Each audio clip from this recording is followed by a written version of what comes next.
Welcome to Belgium, a country at the very heart of Europe where history, culture and motorsport all collide.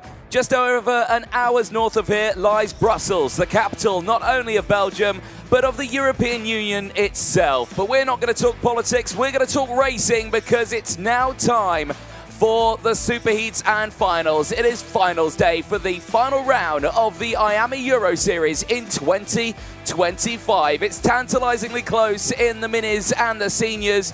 Multiple drivers could be end the day here as a possible champion. But let's dive into a closer look at the circuit. Karting de Fagnes in Mariembourg, Belgium. Year of opening in 1987. It's hosted multiple international events since its opening. Event record, though, still Aaron Garcia, a driver who is in contention for that championship title in the seniors, 54.755. No one has been able to go faster than that over the course of the weekend, with, of course, the conditions being on a knife edge. But the circuit itself, a brilliant layout, 1,366 meters. It's 145 meters down the start-finish straight. The total length of the start-finish is 270 meters around the last couple of corners through the chicane. It's around 87 meters wide, elevation change to 1.5. It is a fast demanding circuit, but it does span 14 turns in total. All of these turns are a brilliant technical layout. You've got fast sweepers like turn 1, but you've got the tight and twisters such as 8, 9 and 10. 8 to the right, 6 to the left, and the 2 hairpins out there. They all provide ample overtaking opportunities. We see them in towards turns 1, 2, 3, 4. We've tried to see it through turns 5, 6, 8, and 12 as well. Multiple places to overtake, which means the racing is firm, fierce, but crucially fair. Top speeds, though, they'll be reaching 120 kilometers an hour into turn 1. They average around 80 around the lap in the senior class. Again, it's a fast old circuit, and for myself, Anthony Jordan and Guillaume Alvarez, we've had a pleasure commentating on the qualifying heats so far this weekend. But today is where it all boils down to the main thing, championships. Points are crucial in this stage now, and in Mini X30, it's somewhat still wide open for the Minis. George House and Milan Baku in a title fight going into today. Barely any points separates them, but we'll talk more points a little bit later on. Guillaume, we've had a very busy season, a very busy weekend, but for you, what's it going to mean today for these drivers? Well, certainly a lot for all 3 categories, Mini, the juniors and the seniors. The Mini coming up first with the first of the 2 Superheats, and what better place, what better temple of karting than Mariembourg, the Karting de Fagnes has been around since 1987. A place for the drivers that have been coming here for many, many seasons. The last time we were here with the IAME Euro Series was back in 2023. So it's about time that we get ourselves ready for the final phase with 9 races on schedule. And already, as you can see down there in the back, there is some drama happening on the way to the first of the Superheats. Yes, indeed. Now, if I look at my timetable here, Mini Superheat 1, gate closes 10:16. It is now 10:18. Those karts are not through the gate. The gate is closed. I've got a feeling that some drivers there have missed the gate trying to change tyres. Now, the track is in a state of change. It was wet this morning. We've not had any rain since this morning.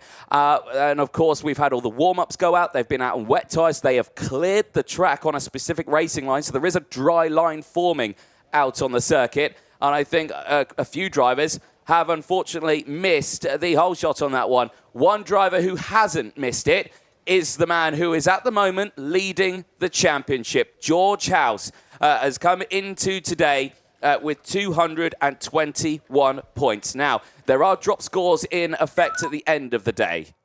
We are missing 439, 449, 491. So quite a few numbers actually missing. Yeah. So that is a big, big shame there. And I think one of them is our man who should have been starting on pole position. Mason Hibbert is not on the grid. There's his kart. He has not made it to the grid. This is absolutely astonishing. Now, Mason Hibbert isn't a driver who's in full contention for the championship. That's understandable. But now he's just missed out on a great starting position for a final where he could have come away with a fabulous trophy at the end of it. And there it is. Yep, George House has no traffic in front of him. And I think, you know what, is he missing... no, the 212 is there. Christian Kobe is there. There's a bit of a gap between the two of them. So that is very interesting for George House. Now he's got a clean run in towards turn 1. This is good for him. I'm going to start talking points now, Guillaume. Right, I've done maths. It's scary, I know, but I've tried. So George House, at this moment, 221 points to his name. To secure the title, he needs to score 17 points by the end of the day. That's 17 championship points. Put it this way. He is currently sitting 5th in the intermediate classification. If he finishes at the end of this one 4th in the intermediate classification, he will get 17 points and he will be champion before the final. But it will have to wait for it because we've got 2 races to go. Here's the grid. Well, Mason Ibbott should have been there, but he isn't. Daniel Ferguson has inherited pole position on that front row of the grid. He'll be joined by George House and Harry Williams on row number 2.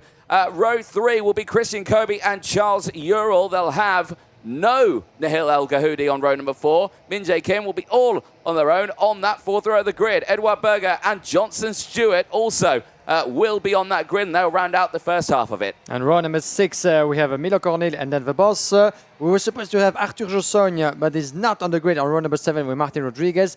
And at the back end, Orion Meta, Mathis Techin-Gomis and Matteo Campobello running up your starting grid for the first of the 6 superheats we'll have this morning.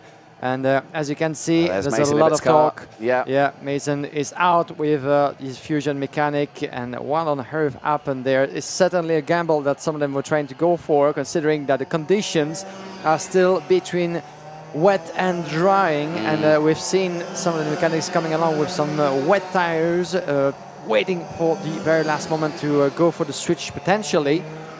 But from what we've seen, and from what they've seen from race control, as you can see, Joanna Falcao and Sam Fisher getting themselves ready to keep a close watch on anything that's happening on track. From what we've seen on the pre-grid, it seems that most of the drivers have chosen to go for slick tires, and the racing line seems to be drying out, as the track has been busy this morning with the warm-up session. It was pouring slightly rain this morning, not heavy rain like we had on Friday during the qualifying, but like light rain, but a lot of it. But yeah, it was that really wet rain that I like to call it, because yeah, like you say, it just falls down. It doesn't feel like a lot, but you get soaked in the blink of an eye. Right, a couple of drivers have deployed wet tyres in this one. They have not switched over to slicks. Those 2 drivers are Milo Cornel, who starts this one P11, and Johnson Stewart, who starts this P10. So they're hoping to see if they can claw their way through still. But like you say, the track is drying, but there are still quite a few wet patches out there. So this is going to be a crucial one to see. It will dry out pretty quickly. It did that yesterday, on Friday, I think, the last of the senior qualifying heats for the first day of racing. Yep. They went out on wet tyres. The track was wet. By the end of it, it was completely dry. And they'd ruined a perfectly good set of wet tyres. So, again, this is going to be an interesting one to see what happens. There you can see a very clear dry racing line. So this could be down to the slicks, but let's see what happens then. First race of the day. Could we crown a champion at the end of this race in the form of George House? Let's find out as they enter into the tram lines. Lights are not going out. They're going round again. I had to wait a long time there. I've got to say, Martin Bean, he likes to keep me hanging. He kept me hanging for a long time there. And then he sent them round again. So they are going to go round again. Yeah, I was out of breath for a quick moment there, just like, waiting for the signal. Breathe. Absolutely. We're all going to need to breathe, because those 9 races that we're going to have, the final phase will certainly get us on the edge of our seats. And if you are with us, well, you've made the right choice to tune in on the YouTube channel of the IAME Euro Series and on Motorsport TV. Welcome along once again. This is round 4 of this year's edition of the IAME Euro Series, the prime international races for the X30 classes in Europe. And we're about to get the last showdown going down here. But before we get the final starting grids for the final, we need the final championship point to be awarded. We need new pole seaters as well. And as you said, a couple of calculations coming into play, but still at this early stage, everything is still wide open in the mini and in the senior class that will come later. When it comes to the juniors, we'll get back into details, but Riley Cranham will be watching from the sideline, having done enough in this season to secure the title based on points. So the battle will be worth watching for the top positions, second and third in the championship, and those certainly very expected tickets for the IAME Warrior Final will take place in Valencia in a couple of weeks' time. Here we go then, take two for Mini X30, back towards the tram lines. I'm not going to call it too early this time, I'm going to wait a bit longer. Right, are we ready to go racing? Lights are now out. We are racing, and it's a good start for the outside row this time around. They'll have the optimal line in towards turn number one. The inside line still wet, as no one was using that during the warm-up. So round the outside, it's Daniel Ferguson who has taken the lead of this race. George House is there in second place, and he's doing a good job still, but we've got to keep an eye. Remember, he needs to step up into fourth in the intermediate classifications at the end of these two races. But let's see what happens. More drama. Williams out there. Harry Williams, who started on the front row of the grid, is under investigation for potentially working on the grid. And that would DSQ the driver if that is the case. So already we're losing multiple front runners in this first superheat. Yeah, what a way to start the day, as Josh House didn't have the best of start. He's currently in P5 as he was just on the inside from that second row. So 2 positions lost for Josh House. That has a big chance to be crowned a mini champion if he has a good result at the end of the superheat, even more so after the final. But remains to be seen. And now it's all about the fusions and the battle as well, with Harry Williams as well in the middle. Daniel Ferguson, keep a close watch on the battle up front. Ferguson in the lead, Williams second, under investigation as you said. Charles Ural is down in P3, 3 positions claimed for the young Frenchman in front of Kim Maggi, Denver Boss. George House lost another place, down in P6. Yeah, indeed. So George House now at the back of this train here. He'll need to dig deep in this one. Remember, he just needs to step up the positions right now. Back in 5. Well, at his moment, he's there in P5. He currently sits second in the points. That, as it stands, would be good enough. But remember, there's another race to go with other drivers who have a chance of taking those top spots away from House. Those drivers include the likes of, not Milan Baku, but many other drivers, if I could tell you probably. Yeah, Milan Baku, one of them, Daniel Ferguson, Mathis Brageot. They're all drivers who were ahead of him going into this one. Brageot not in this race. He could jump him down, so we'll have to keep a close eye on how this progresses. But right now, doing what he needs to do. He's there, battling away, now up into 4th place, and he is closing in on these two at front as Charles Euro goes to the inside at turn number 1 on Ferguson. Nicely done. Clearly, it is a dry track. Slicks, the right choice. Yeah, certainly so, as the two drivers, Milo Cornil and Johnson Stewart, who decided to go for the wet tires. No way to be seen there, down there in 12 and 13, unfortunately. As it's always very tricky to just put your finger on the right shores in those changing conditions. It was very wet this morning.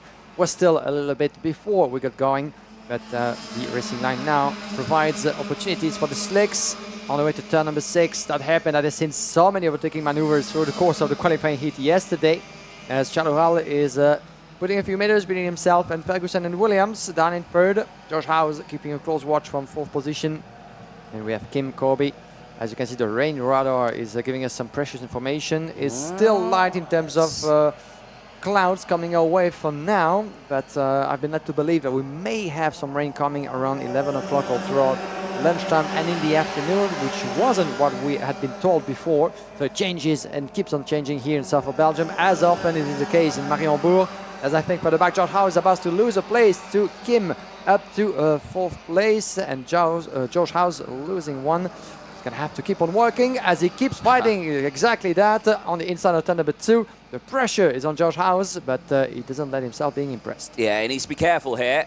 He doesn't want to battle too much. He'll lose touch with Ural, Williams and Ferguson up ahead. He'll end up being swamped into that pack behind, but this will benefit him. Down the inside, House on Ferguson, side-by-side moment, but House showcasing why he is championship leader right now. And look, it's all kicking off behind them now. Kobe, Kim, Denver Boss, and Meta all in that fight there for position. Down the inside, big sends happening here. Kobe on Ferguson, and Ferguson now down another spot into P6 now. They need to dig deep, start working together again and close into that group up ahead. Yeah, beautifully made from Ferguson. Going to try to keep on working as we're about to go lap number 5, halfway through that superheat. As on the inside goes the 415 Further back, Denver Boss on Kobe. The inside of that never-ending right-hander, turn number 1. Provider of opportunities. Look at them close on picture. Chalural, the fastest in this race, 7/10 of a second. As run inside goes the 490 of Edouard Berger on Denver Boss, one of the drivers of Eurokarting, the local team of Mariembourg. But halfway through, almost a second advantage for Charles Ural on Harry Williams. Still being investigated for something that happened on the pre-grid. As you can see, the classification of the Superheats evolves. George House is still in the lead, but Harry Williams, if he gets to keep that second place, would climb to second, and Charles Ural up to third, which means that, don't forget that there would be 2 Superheats, one after this one, so that means that the results will be combined, and everybody in the mini class though will get a chance to compete in the mini final, because they are under 36, which is maximum allowed on the grid, so everybody in, which is good to see. But for now, it depends on the order in which they will start that final and the points that will be awarded for the championship battle. Indeed. Well, as we were talking about it, of course, George House, we said it this morning, he only needed to get 17 championship points between this morning and, of course, the end of the day. Right now, with where he is in third place, he's put himself in the lead of the intermediate classifications. Now, that is technically only provisional, of course, because there is still another race to go. But at the moment, he's in line to receive 25 championship points in this race alone, which would secure the title. But we'll talk that more later on in the final. But just to give you an inkling of what is happening in those points right now, George House is doing exactly what he needs to do. Yeah, he's in control mode of his own destiny at the end of this long season of the IAME Euro Series. And so far, he has picked up 2 wins at the opener and second round. He's going to go for second. Yeah, there he goes. Round 3 didn't go according to plan for George House, but he was back at his best here in Mariembourg. Determined to secure what could be his first title at this level. And now finds himself in second. The chase is open on Charles Ural. And I'm afraid that for the Frenchman, we thought for a moment that with that full second advantage, it could have been out of reach. But this is actually the other scenario, with both House and Williams pushing themselves forward. And the gap, as you can see, has decreased quite significantly for the past 2 laps, down to 3/10. And now George House is very much on the tail of the young Frenchman from PB Kart. Talking about the French team, got a chance to have a nice little chat with Evan Gilter, former driver and winner with PB Kart, who's here this Sunday to support his ancient karting team. Evan Gilter, the former F4 champion in France, and doing great things as well in Formula Regional. Came all the way down from Paris to support the karting family here in Mariembourg. As around the inside, there's no room. Is choosing the other option to go the long way, switching the lines. Is going to do just that in the turn number 2. George House get himself aligned on the inside, and Harry Williams does that as well and follows him through on the inside of Charles Ural. There's still time for the Frenchman to switch those positions and to try to decrease the gap and give it back. But for now, George House is in the lead. He is indeed, but remember, still that second race to go. Milan Baku could take away that lead in the intermediate classification, so could Mathis Brageot. And again, if he drops down to 4th in the intermediate classifications, it's still good. If he goes back to 5th, it goes to the final. But at the moment, with George House leading, he is doing absolutely everything he can to keep that title fight alive. But there is still 2 laps to go in this race, and Harry Williams is on that rear bumper, and I am sure he would like to take that spot away from him, because Williams right now is still in a good spot as well. Now communication there. George said let's go. Williams agreed. He said right, yes, let's go. This could be it for George House. He's done everything he can over the course of this year. He had a bit of a bad one at Wackersdorf, but he's not let that phase him. It's not over yet, though. House and Williams might have an agreement. I don't think Charles Ruel has got an agreement with the 2 of them either, so I think he will go to work on this one. This is the battle for first. The top 3 are there, including the current leader in the championship standings. Yeah, Charles Ruel is not a contender in that championship, not so much a contender for the overall points, but still very much in what it takes to maybe get on the top step of the podium here in Mariembourg. That would be his best result so far for Charles Ural. He's currently 17 in the championship, so that could be his chance to finish his season on a high.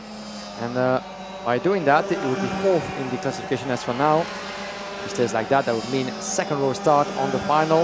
But 1 race to go after that, as we get into the penultimate lap of this race. No, the last lap it is already, as Charles Ural still very close on Harry Williams. No discussion whatsoever, no plan, but just to get the overtaking done, just to get ahead of those two. House is defending, Harry Williams is going with him, protecting his 2nd place. They both know that it's useless to keep on fighting so very short in time before the checkered flag. It's all about securing the result at this point and then blows up in the final. But Charles Ural is having other ideas in mind. Here we go, he's gone to the outside here. He's looking for the switchback on the exit of turn number 6. He's not going to get it though, because it goes back round to the left-hand side for turn 7. This is where it starts to get interesting now though, because this last final little twisty sector can really play into the hands of the drivers behind as they go through turns 9, 10, 11, in towards the final sector. House leads the way, goes defensive. Charles Ural on the outside, he'll have the optimal line on the exit here. He's going to get down the inside. Charles Ural 2 for 1. He's done it. Charles Ural goes through. House has dropped to 2nd, but I think it will still be enough for George House. Checker flags out. It goes to Charles Ural of PB Cup. France takes 90 intermediate classification points. It puts Charles Ural up to 2nd in the points. George House drops to 2nd in the race, but ends that race points leader in the intermediate classification, 206 points to his name, but there is still another Superheat to go. The title is not secure just yet, but it's looking very likely for the young George House. Williams finishes in 3rd, ahead of Min Jae Kim. Denver Boss from Edouard Berger in 6th place. Christian Kobe in 7th. Ferguson in 8th. Orion Meta in 9th. And Matteo Campobello rounding out the top 10. All these drivers will make it to the final, but that is an interesting one. Charles Ural wins the Superheat 1 in fine form there at the exit of turn number 12. A 2 for 1 overtake on both Williams and House puts him there. Min Jae Kim, Boss, the top 10 we've gone over. Martin Chechin finishing in 11th place out of Martin Rodriguez. Johnson, Stewart, Miller, Khalil. Unfortunately, those wet tyres weren't the choice for that one. And they finished the race 13th and 14th. The 3 non-starters. Well, Mason Hibbert might have just gifted George House the title there. In a much easier fashion. Unfortunately, I mean, Hibbert wasn't in the title fight, but he had a role to play, though, in that. And that is a big shame to not see him out in that race. Nahil El Gahoudi, the same fate, unfortunately not getting through the gate. The same as Arthur Jasson as well, also not getting through the gate. Here's a look at the highlights from it. And, well, initially, the getaway for the outside row there was the one. Ferguson, Williams, and Charles Ural. Harry Williams, of course, under investigation for potentially working on his kart. If that is the case, he would be disqualified from the results of this one. Of course, no fault to his own. And, yeah, that is a big shame if that is the case. But we'll have to wait and see the full results later on in the day. Charles Ural, very briefly in the lead of the race, got up past Ferguson and would try and go on to the end of that one, would later be caught up by George House. George House, though, firstly having to get back past the likes of Harry Williams, who did defend quite valiantly in those early stages. There was George House, really strong driver him, dropped back to 7th place in the early stages. Feisty on some of those overtakes in some parts, but the job was simple. They just needed to get to the front as fast as they possibly could, and it certainly worked out for him, especially as soon as it started to battle away in this early stage of the race. But for these drivers, we're going to cut down, though, quickly to Parc Fermé, because Guillaume Alvarez is already ready. Thank you very much, Anthony. Here in Parc Fermé, a quick word with Charles Ural. Charles, bravo à toi, félicitations. Quelle victoire in the last lap, the last few corners. You were able to take your first win, and that gets you confidence certainly for the final. Une victoire que tu as été chercher jusqu'au bout. Ça va te mettre bien en confiance pour la finale de cet après-midi. Merci. Ma session s'est plutôt bien passée. Je partais 6. Au départ, dès le deuxième virage, je suis 3. Après, je sentais que j'étais un peu plus vite. J'ai poussé 2-3 tours pour essayer de s'échapper avec le premier. Après, j'ai vu que j'étais plus vite, donc je suis passé. Après, le deuxième et le troisième, ils se sont aidés, ils sont revenus. Ils m'ont doublé. Après, ils ont fait la bagarre. Ils ont fermé et moi non, donc je les ai décroisés. Et la finale, on verra bien. Merci beaucoup, Charles. Super résultat en tout cas. Bonne chance pour la finale. Great result from Charles, who went into this race with full confidence and he built his way up to the top. And that the very last turn. One of the moves of the weekend so far, certainly for Charles Ural. Full of confidence for the last race and hopefully he can finish on a high. Back over to you, Anthony. Thank you very much, Guillaume Alvarez. Yes, indeed. Superheat 2 has already graced itself onto the circuit, so let's quickly fire you through that full starting lineup. Milan Baku is out here. Now, he was second in the championship, still is second in the championship. Can still have a role to play here if he can take a win away. He has swapped sides with Mathis Brageau, who also has a role to play in this one. Austin Newstead and Colby Patterson, they lock out row at number 2. They'll have Lorenzo Di Pietrantonio and Charles Clough on row number 3. Incredible to see Charles Clough up into this sharp end of the field after not setting a time in qualifying after being unfortunately DSQ'd. Aurelio Longatano and Dilo Dodale round out row number 4. They'll have Miko Schurbers and Andy Stewart on row number 5. Mason Kwong and Jay Kostecki will lock out the top 6. Mathis Pissons and Louis Patenot round out row number 7. They'll have Philippe Massard and Roslyn Mai on row number 8. Maxim Van Kraan round out row number 9, all on his own. As we say, Milan Baku and Mathis Brageau, they have swapped sides of the grid. Baku has obviously seen that the optimal racing line is on the outside through turn number 1. And obviously it is still wet on the inside. So he has taken that wider entry line, which will benefit now the likes of Colby Patterson and Charles Clough.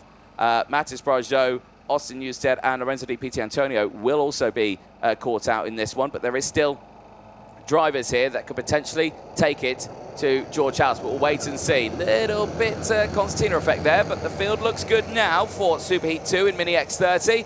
See the rain radar there. There is a risk of it in the background, but we'll have to wait and see. Into the tram lines, lights are out, we're racing. Down in towards turn number 1, it's a good start for Baku. Holds it round the outside, everyone else has to slot it behind, but he's not gonna hold on to the lead for too much longer, because back down the inside goes the XL. Is that Colby Patterson that's had a brilliant start in this one? I'll try and see the number as it goes past. I couldn't quite make it out there. But it is the 422, so it is Colby Patterson who has now taken the lead of this race and has taken that away from Milan Baku. But let's see how this unfolds at the end of it. They go down in towards turn 6 for the first time. It's a good train that's formed. Oh, that's so tantalizingly close. Under braking. Look at the long train still on this opening lap. No breakaway at all, apart from these top 7. Who have all broken away from the rest of the pack. One driver, though, spat out at the back of the field. Drama striking, unfortunately, for Roslyn Mai, who will not, finish in a good order in this one. Unfortunately, she's far too far off the back of the pack now. Back over the start-finish line, though.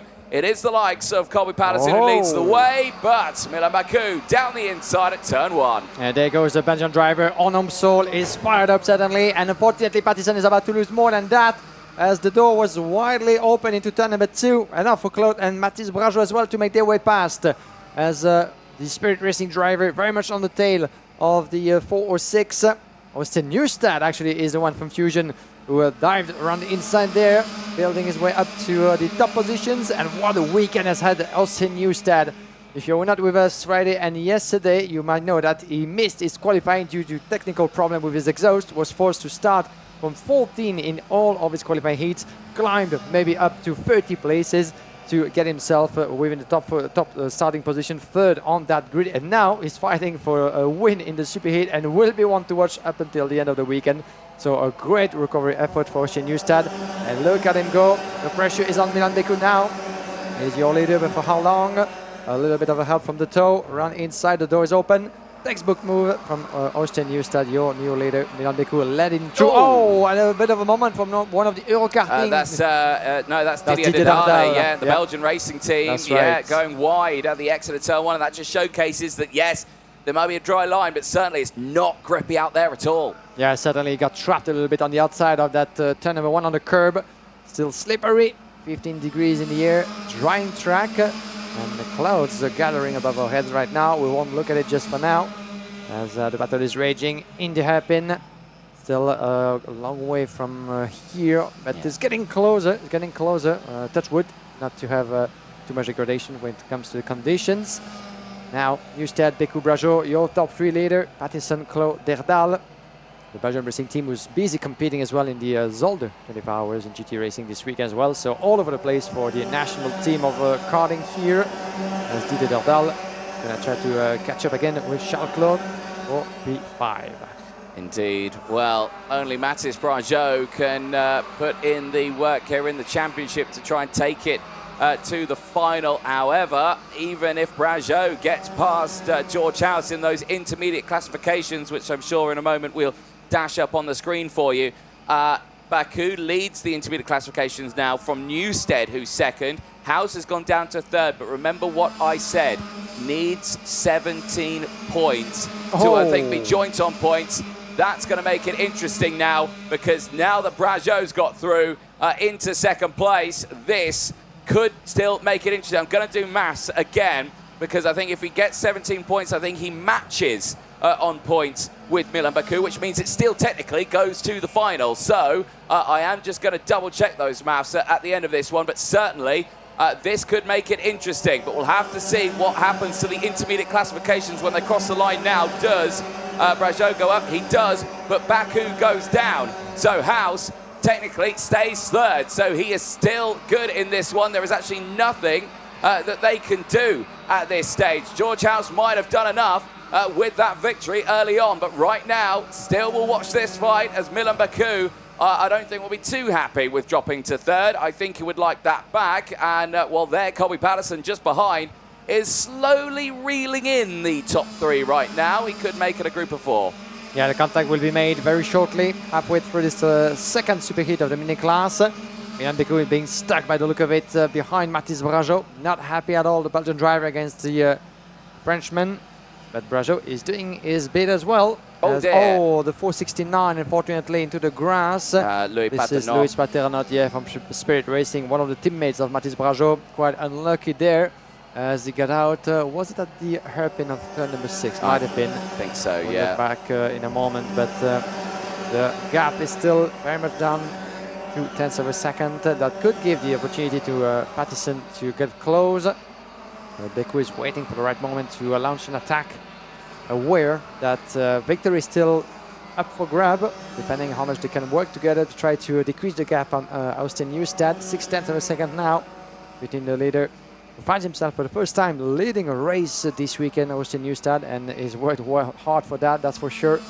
And remember that the top three finishers in the championship get to go to Valencia for this year's IWF, the IAME Warrior Final. And in each of the categories, the golden tickets, only 3 up for grab. But now, they could go the way of a different driver, George House being the first one if he stays as it is. But calculations will be made once again after the superheats, as each of the driver has to drop 2 scores out of the 4. 1 score after the superheat and 1 score after the final, the worst scores to be precise. And then the official classification will be made. But now, as we get into lap number 7, Newstead, 0.8 of a second advantage now on Mathis Brajo, Milan Baku, and now Pattinson is very much on the rear bumper and goes for the move. There he goes, beautifully done in towards turn number 2. One of the hot spots out there for the overtakes, and now Milan Baku dropping to P4 now in this one. Of course, the scenarios that I was giving out earlier on for House to need 17 points was if Milan Baku scored maximum points in this one, and at this moment Milan Baku will not be, because he's there 4th in the intermediate classifications, which means he will technically still be fighting for a championship, except this time it'll be for 2nd against Austin Newstead, who at the moment is leading this race.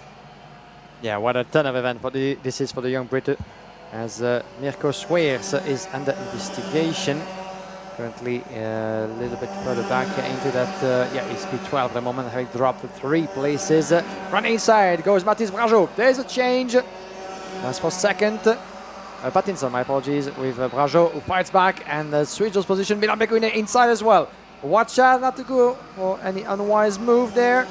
That's going to be one heck of a battle until the very end. Milan Bekut in sandwich between the two with 432 of Pattinson. Oh, squeeze a little bit on the inside he goes. Brageau loses a place in turn number 4, just behind the podium. But those 3 still have something to say in this race. What a great explanation that is. For second place, they all forgot about Austin Newstad. 1.6 seconds in the lead for the British driver. Nowhere else to be seen. That will put him, as it stands, second into the overall classification.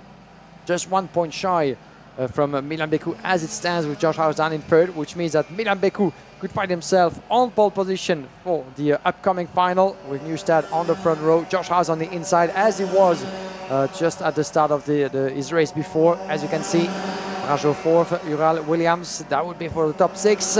Brageau still has something to say. He wants to go for the move. He wants more out of that superheat. It goes for the inside with Pattison is the next one. Beku is climbing the curb and takes them 2 at once. Beautiful little bit of racing here from these drivers, and once again Patterson down the inside just squeezes through into second place, and now Beku and Brageau have the chance still to get an overtake done here. We are not on the last lap. That's going to come out next. They've lost touch with Austin Newstead. He's done a brilliant job after not setting a time in qualifying. What a way to turn around your weekend. And he is still in a championship fight as Beku goes down the inside at turn number 9. But again, it gets swapped around as Brageau now steps up into third. Patterson has gone back down into 4th place. Out of the final corner to the start-finish line. Last lap board is out for Mini X30. And here we go. One last course of the karting Define, 1.3 kilometer down. As watch out for Pattison. He might have something to say. He has one last trick in the book maybe to apply here. Let's see if he can maybe take them both at once. Once again, Newstad the fastest again. Nothing to worry about for the British driver. Side by side they go behind the podium with Beku at the advantage on the inside. 1 step up for Pattison, taking Brageau. Let's see on the return, the counter-attack possibly from the Frenchman. India happy in turn number 6. Will we see another move from Pattinson on Milan Beku is shutting the door. The GP driver aware how much of an importance that place will be. If he stays seconds, he will get to start on pole position.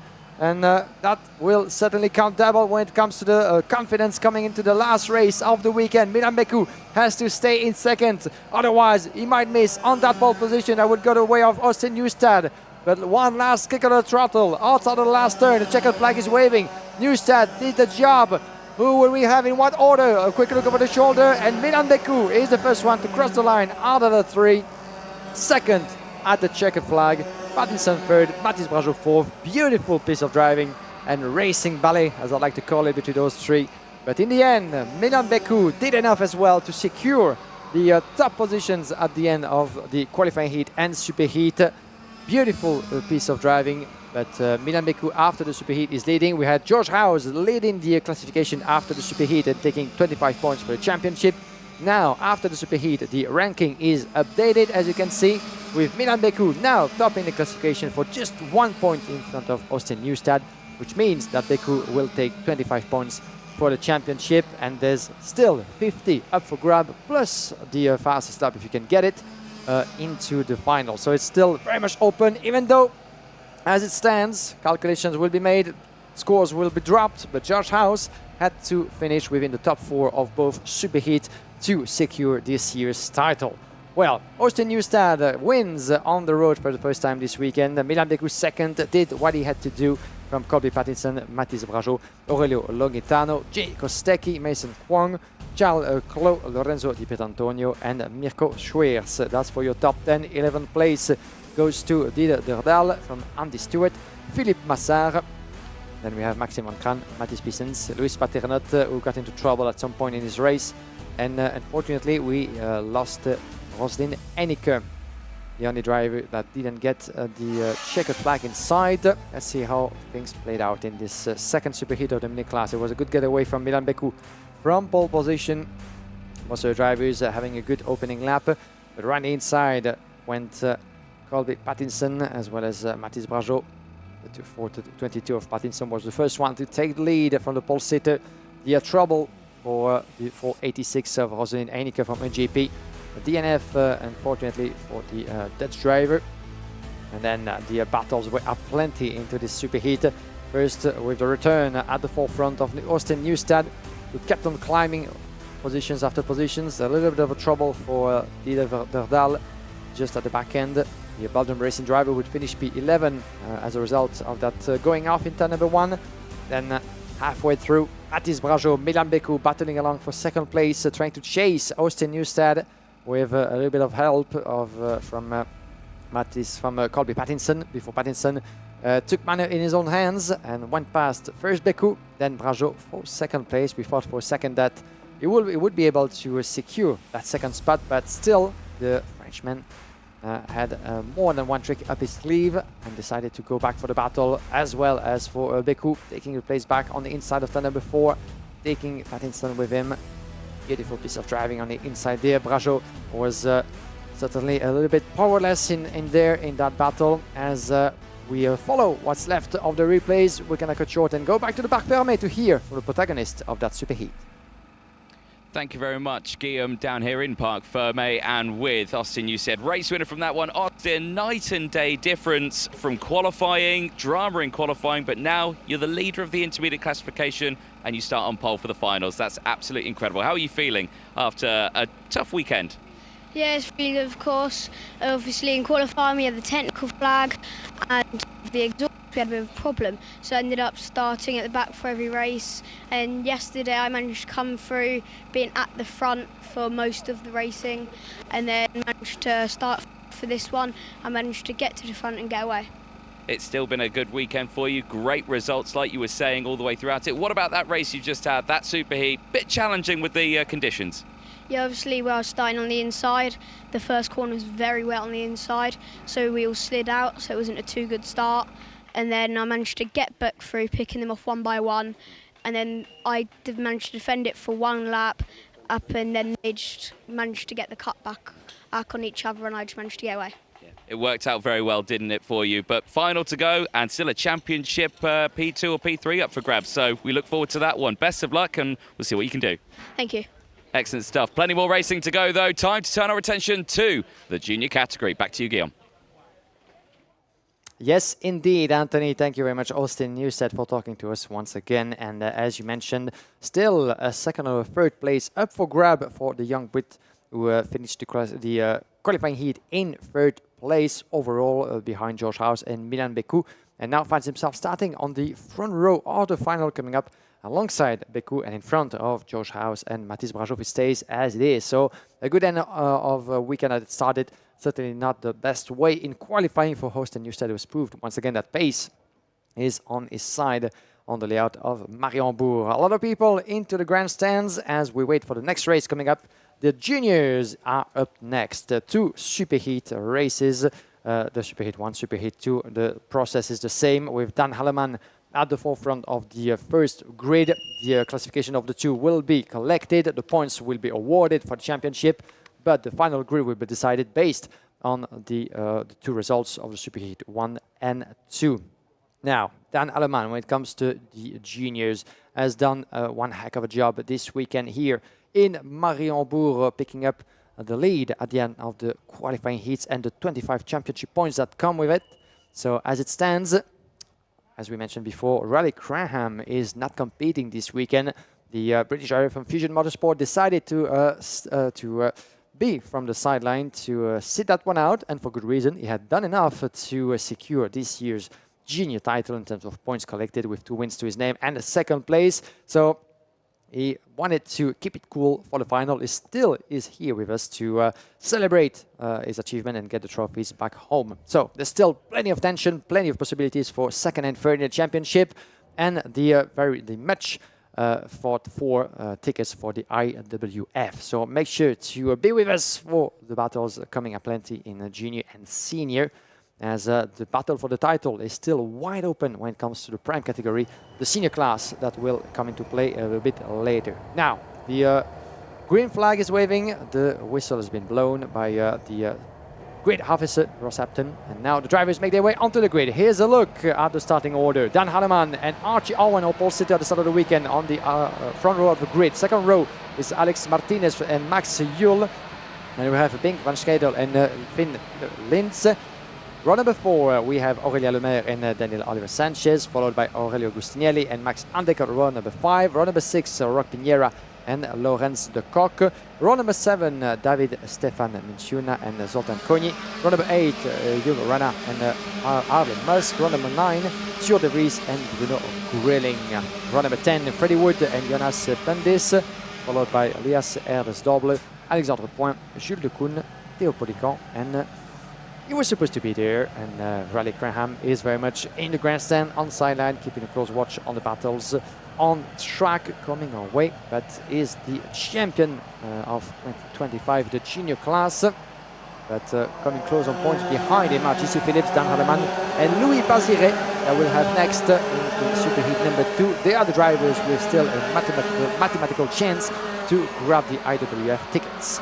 Martin Bean, our race director, onto the bridge overlooking the start-finish straight, is the one giving orders, is the one deciding if the drivers get to go racing or not. We've had a second attempt in the starting procedure this morning for the mini first superheat. Not so many yesterday in the dry. And as you can see from the rain radar, well, still clouds above our heads, coming closer and closer, but we're not too much surrounded as we speak, even though it's grey, it's cloudy, as you can see now from the onboard camera that we have for this superheat. Hopefully, let's keep it dry as long as possible. What does the rain radar know? I look at the cows. That's my weather radar, and I'll stick to that until I die. So, right then, drivers heading into the final sector now. This, as you were mentioning there very briefly, Guillaume, is still close for second and third in the championship. You've got the likes of Jesse Phillips, Dan Alleman, Lou Bazare, who unfortunately lost out on his second in the championship. He's dropped outside of that top 3 and a ticket to the IWF. However, he could all change it today if he can get up inside in this intermediate classification. But let's wait and see as they exit out of the final corners into the tram lines. We go live on board with Archie Owen on the front of the grid. But let's see who gets the whole shot into turn number 1. Alleman has had a perfect weekend so far, and they go round again. Oh, Guillaume, every time I hype them up, they do something wrong, and then they have to go round again. Yeah, I think they trick you, actually, because they might be able to hear you down on the track, and they say, you know, let's go for one more round, so AG will be a little bit pissed. Right, they're all standing, which means no rain's on the way. In fact, look how excited they are. There we go. They're really fabulous about some racing going on. They know it's finals day. They know it's finals day, Guillaume. Yeah, that's why they're closer to the so they can see over the banners. Yeah, definitely. It's 100% accurate. Right. Here we go again. Take 2 then. Right, okay, so that gives us a bit more time to do it. So Phillips at the moment, after yesterday, has got 180 points. Dan Alleman has got 175. Louis Bazare has 169. I mean, you could throw Didier Kreeft into the mix on this one. He's got 152, but remember, dropped scores come into play on this one. And at the moment, Phillips would be looking at probably dropping his round 2 superheat and his round 2 final. He didn't score. He only would drop 6 points on that one, so technically he comes into this race with 174 points. So that's what he's technically got now. Alleman, I'll do the maths in a moment because they're about to start. Here we go. So let's see how this one unfolds.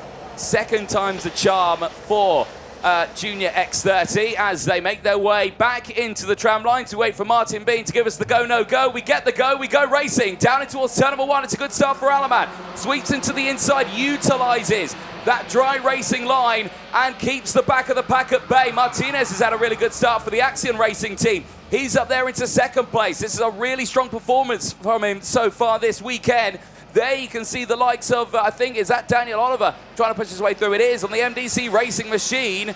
He's tumbled down a little bit as we go on board with Archie Owen, who's got a rear full of Daniel Oliver. Yeah, the pressure is certainly on Archie Owen, who started his weekend with pole position. now finds himself second onto that grid, battling for the lead and potentially the victory into that one. But look at how close they are into the last sector, the escargot, the third sector, the most technical of them, where opportunities can be created for the drivers of the junior class. But now it's a good getaway and good opening lap for everybody here as part of the field. Let's have a look at the gaps as they come along in front of position once again.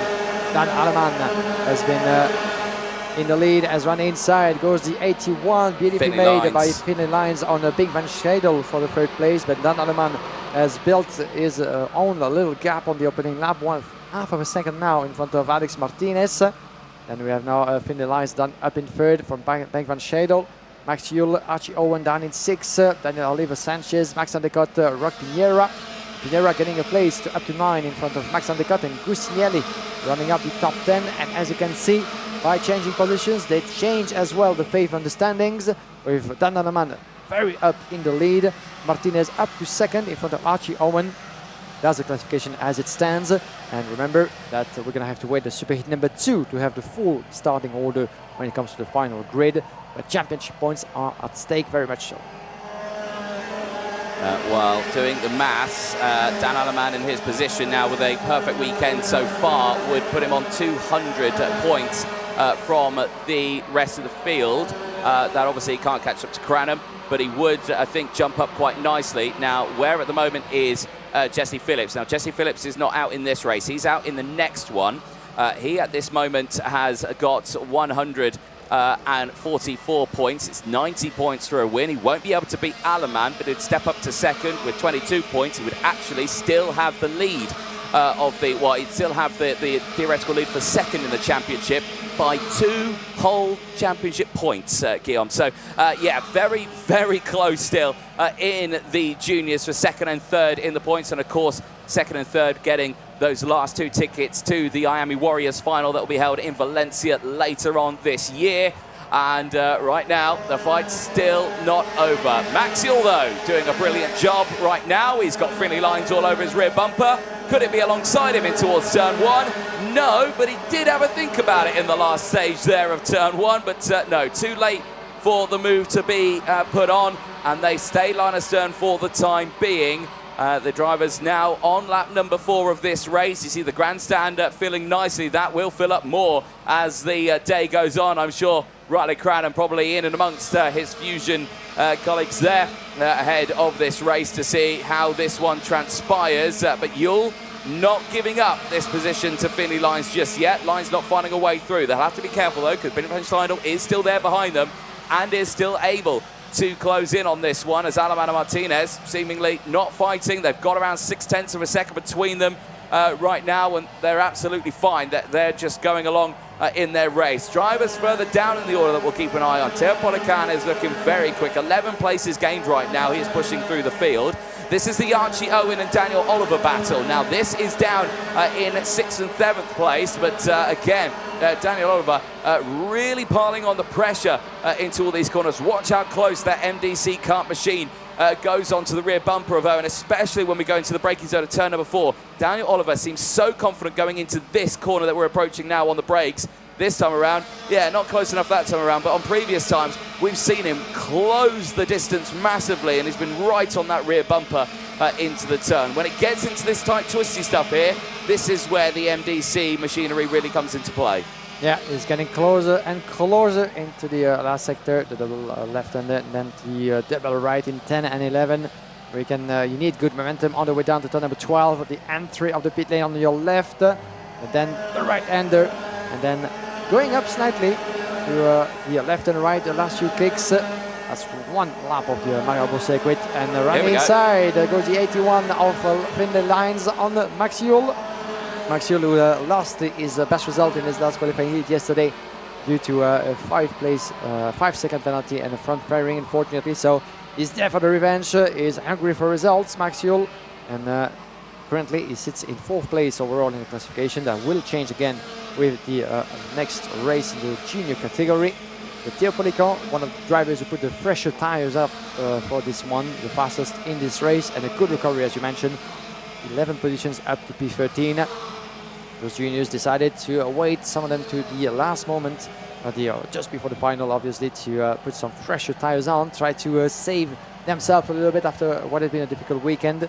And that would be rather unusual to see some of the contenders going that early for new tires, considering there's one more race to go, the most important of the weekend. As we enter lap number 7 and around the inside, the counter-attack is further back between Base Van Schedel and Archie Owen. Yes, indeed, Owen back in front of Van Schedel from the Falcon Racing team. The oldest karting team from the Netherlands, still going strong on national and international level, pairing with Enza Kart as well since last season. Max Andekat, in the meantime, putting on the fastest lap in this one, and he currently sits in P8 from Roque Pinheira and David Stefan Mendinciuna. And as you can see, Martinez sitting second in the race, second as it stands in the ranking, 1 point shy from Archie Owen. No, Owen actually is, the update just went onto the screen. Archie Owen with that position gain now finds himself second, 5 points clear from Martinez. And you're just behind. Oh, trouble for the 120. Yeah, indeed. Going very, very slowly there, which is a big, big shame for our man. Who's, well, for Thor de Vries, not the way he wanted to end his day. Thankfully, for all these drivers, I think, well, they're not all going to get through. Only a handful are not going to make it into the final. They all got into the Superheats, of course. But unfortunately, for some of them, they will be saying goodbye to them at the end of this one. And for anyone who is on that cut-off area, which is, of course, from the 9th row downwards, i.e. Freddie Wood, Jonas Pundis, Lilis Ebers-Dobler, Alexandre Point, Jules de Cointe, Polican, of course, they were outside that cut-off area. They need to push themselves way forward as much as they possibly can in this week, but it's quickly running out here, Guillaume, understandably. And still, at the front, Dan Aleman not been contested at all. He has one thing on his mind, and that is to catch Phillips up at the end of this weekend and take second in the championship. There he is on your screen, 1.3 seconds clear from Alex Martinez, who I will say now is being caught up by Finlay Lines just behind. Yeah, that's going to be interesting, certainly, the battle for second, as they have less than 2 laps to go before the checkered flag. Lap number 8, this is Martinez, and finds, and on the outside, number 14, Archie Owen, who just got past. Still trying to resist, sorry, from Yul and Van Schedel just behind Oliver further back. And we have an off in turn number 2. You don't see it just yet. Jules de Koen is picking up a warning flag for causing a collision, but in the meantime, one driver just went off at turn number 2. Possibly, so to see who that is. I can't quite see the kart number. Possibly Bruno Grieling. He's tumbling down my order a little bit, and he's the driver that's not come through. That's the one. Also, yeah, I think it is. Yeah, Bruno Grieling out of the race. Big shame for Bruno. Very good, strong start to his season. Unfortunately, it's gone a bit P-tong here in Belgium. Eyes on this one, though, and Martinez has now been caught up from Finlay Lines, and immediately he's going to go on the attack. Down the inside, Lines not waiting around at all. And Finlay Lines stepping up to 4th in the intermediate classifications. He will not be able to go any higher with that overtake. He has not got enough points for this one. He's got 166 currently. He'll gain a couple more for that overtake. But Martinez has got the likes of 185. So, yeah, the gap does come down a little bit, but it's not going to be enough to affect it. This is Archie Owen and a big send down the inside there just behind him. That is a huge one there for Dink van Schleindel. To send it through, but Max Yule getting involved in that fight with the likes of Endicott and Daniel Oliver, who are continuing that trend in the early stage. Right, we're on the penultimate lap of this race, Guillaume. Aleman leads by 2 seconds. This is your battle for second place. Lines has just got that overtake done. There's your intermediate classification. Owen goes up to second in the points. Martinez still there third. Has changed those points a little bit, but Lines there in 4th. Can't get any more now. He won't be able to close up to Aleman. He's not going to get any more in this one. It is going to affect it nicely in the championship for Finlay Lines. He was 8th coming into today. He might step up quite a bit, but he's not, I don't think, going to get close to the top 3. No, definitely not. From Dan Aleman, the job is well done. 2 full seconds on the advantage. The win that will be into that first superheat, and when it comes to the classification, is that enough to secure the overall leadership of that superheat classification, the 25 points when it comes to the championship, and also the much expected pole position for the final, because the last one who could have actually been a threat was GC Phillips, all the way down to P7. But even if GC Phillips wins the next one, it will take 90 more points, but it will be a couple of units shy, 6 points shy from Dan Halleman. In the checkered flag now, the Swiss driver crossing first. Victory, the maximum points and pole position in the bag for Dan Halleman. A beautiful weekend so far for the Spirit Racing driver. Yeah, but crucially, if Phillips can win that next race, he will find himself still ahead of Halleman going into the final by 2 championship points. That's going to be the one to watch. Théo Polican, though, biggest mover in that one, 10th place gain. Slightly assisted by those fresh tyres on board. Théo Polican for 24th on the grid.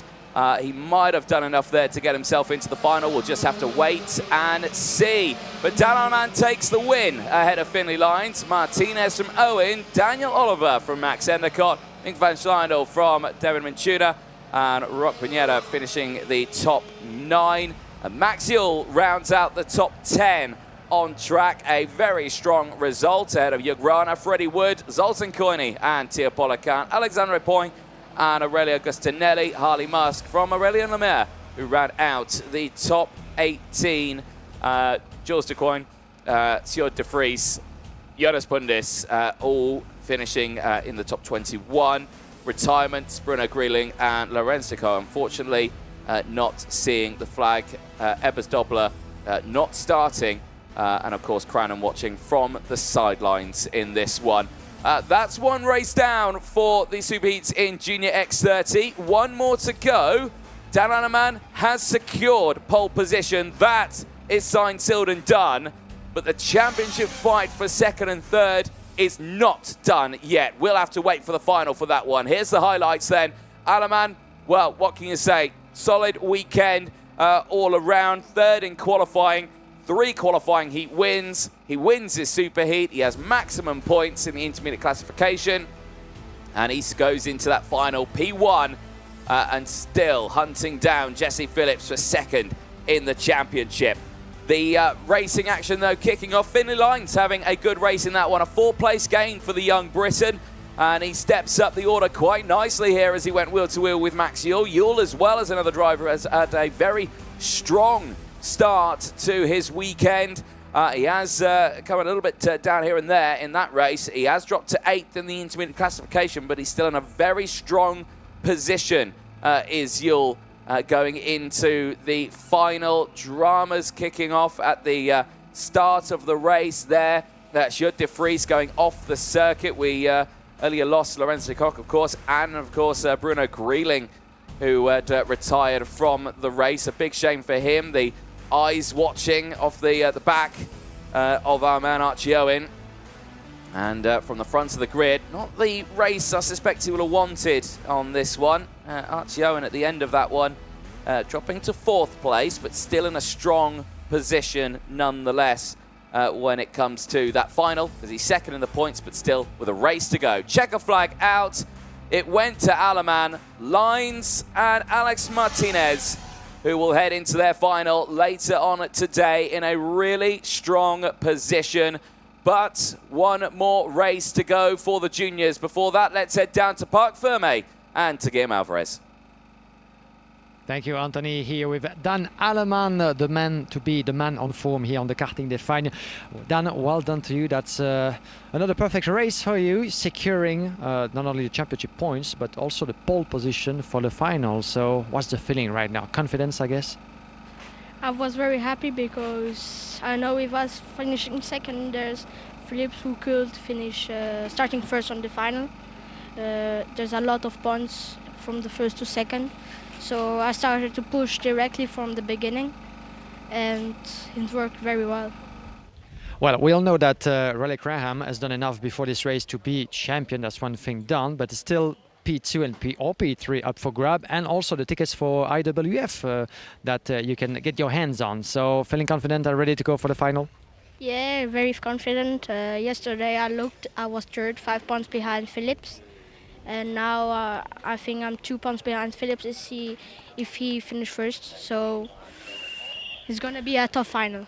It's going to be a tough final, and we can only but look forward to that. Thank you very much. Merci beaucoup, Dan Halleman. Back over to you, Anthony. We have some more racing to come. I feel a lot more confident now, Guillaume, about my predictions of championship points now. Dan Halleman a junior driver has confirmed it, so there we go. I'm happy now. Next one, Junior X30, Superheat 2. That's going to be heading to the circuit. Talk on tyres. Basically, you've got everyone from the 8th row backwards. They've all deployed it. They're all looking to push themselves forward through this field to try and help them get into the final. Remember, if you're not inside the top 9, or the top 18, of course, in the rows, you'll be out of contention. You won't make it into the final. Remember, only 32 drivers get to race in that final. So, again, a lot of drivers do need to step forward, or 36, sorry, I should say, drivers can race in that final. So we'll keep a close eye on that. But right now, it's all about Jesse Phillips. He has just seen Dan Alleman do exactly what he needed to do. He won his superheat. He's got maximum points. He is in a prime position to take pole position. He will take pole position. But Jesse Phillips, now with 144, if he can take the 90, he will finish he will start on the front row of the grid for the final, but 2 championship points will separate them.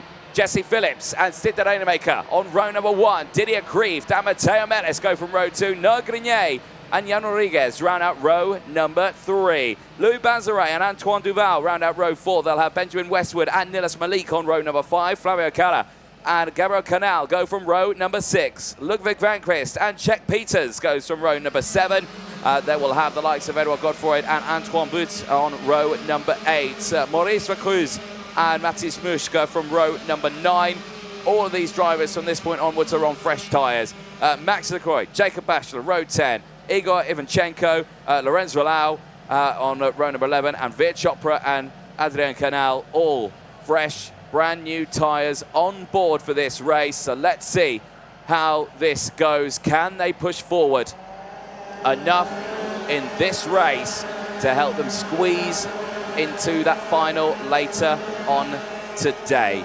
For Jesse Phillips, all he needs to do, win this race. Easier said than done, of course, but he'll be in position into that final to be one of those top 3 to win a championship ticket to head to the IWF in 2025. The Warriors final, the best IAME drivers from all over the world who join together in one circuit to do battle to find out who is the best of the best from around the globe.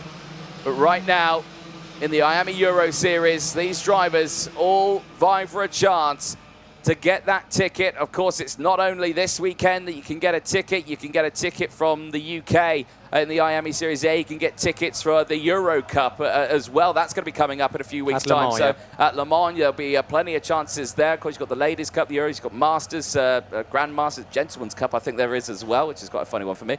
But there you go. Lots of chances still for drivers to get those tickets to go to the IWF. So it's not over just yet. But eyes on this here.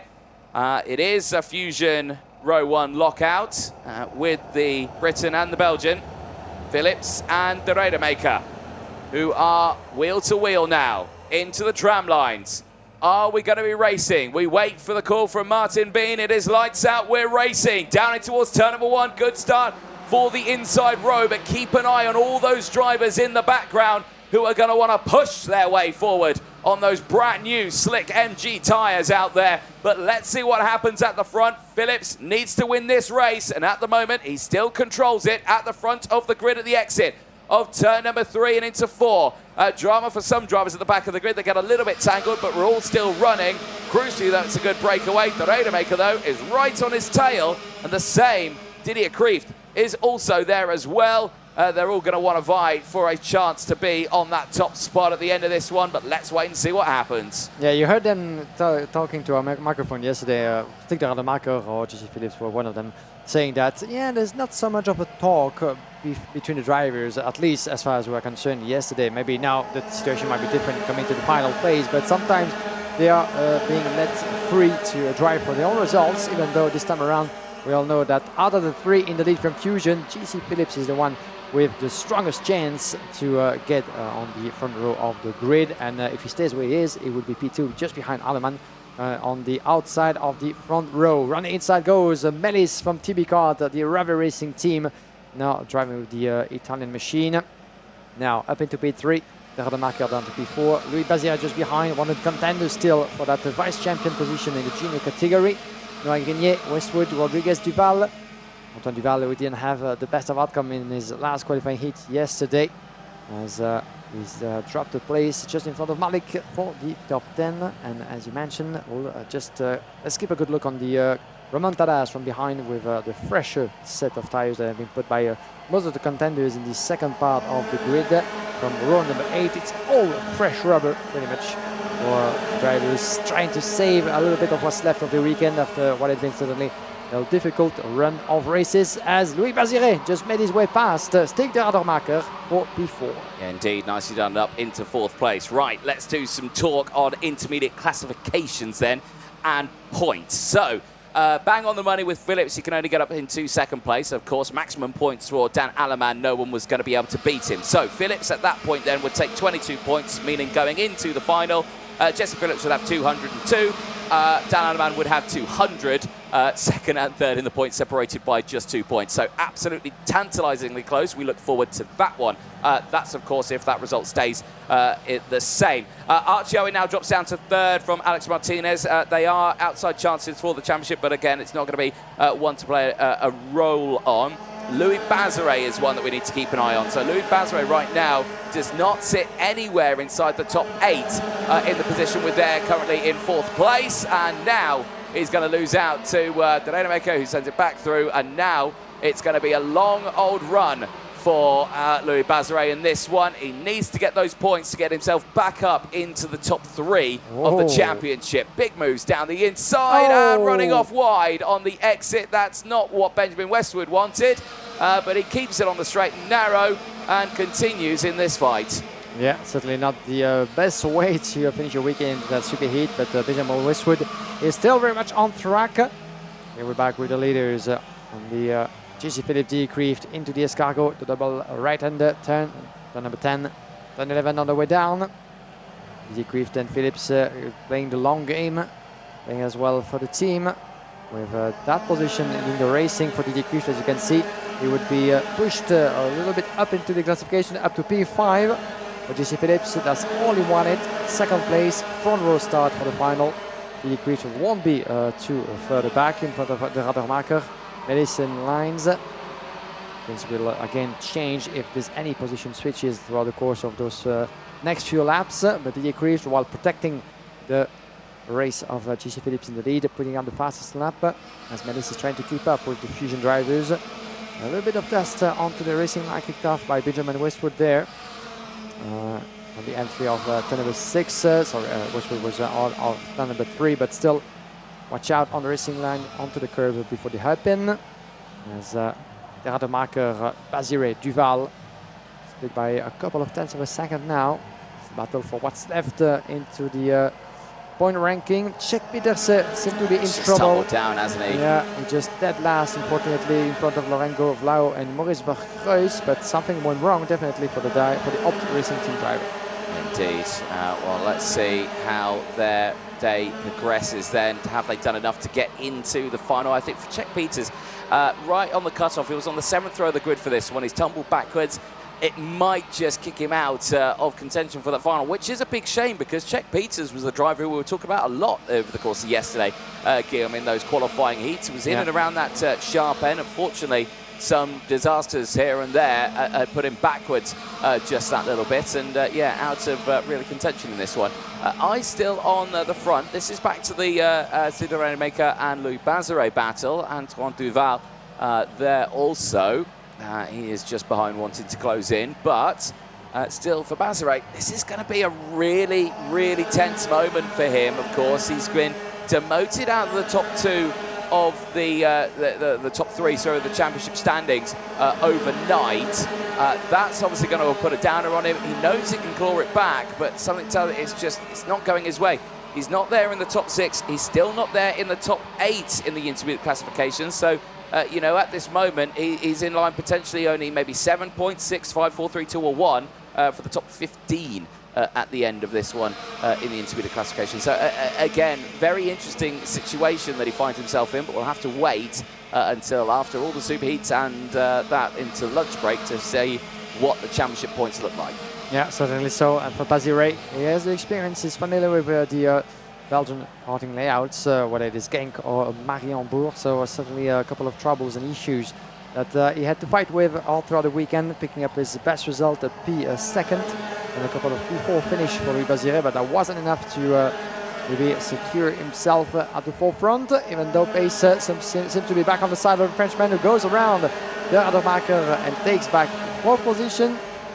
Watch out for Antoine Duval just behind the 1 through 3. Might try to do the same. He's sniffing around left and right, going the long way into the turn number 3, trying to carry better momentum on the exit of the corner.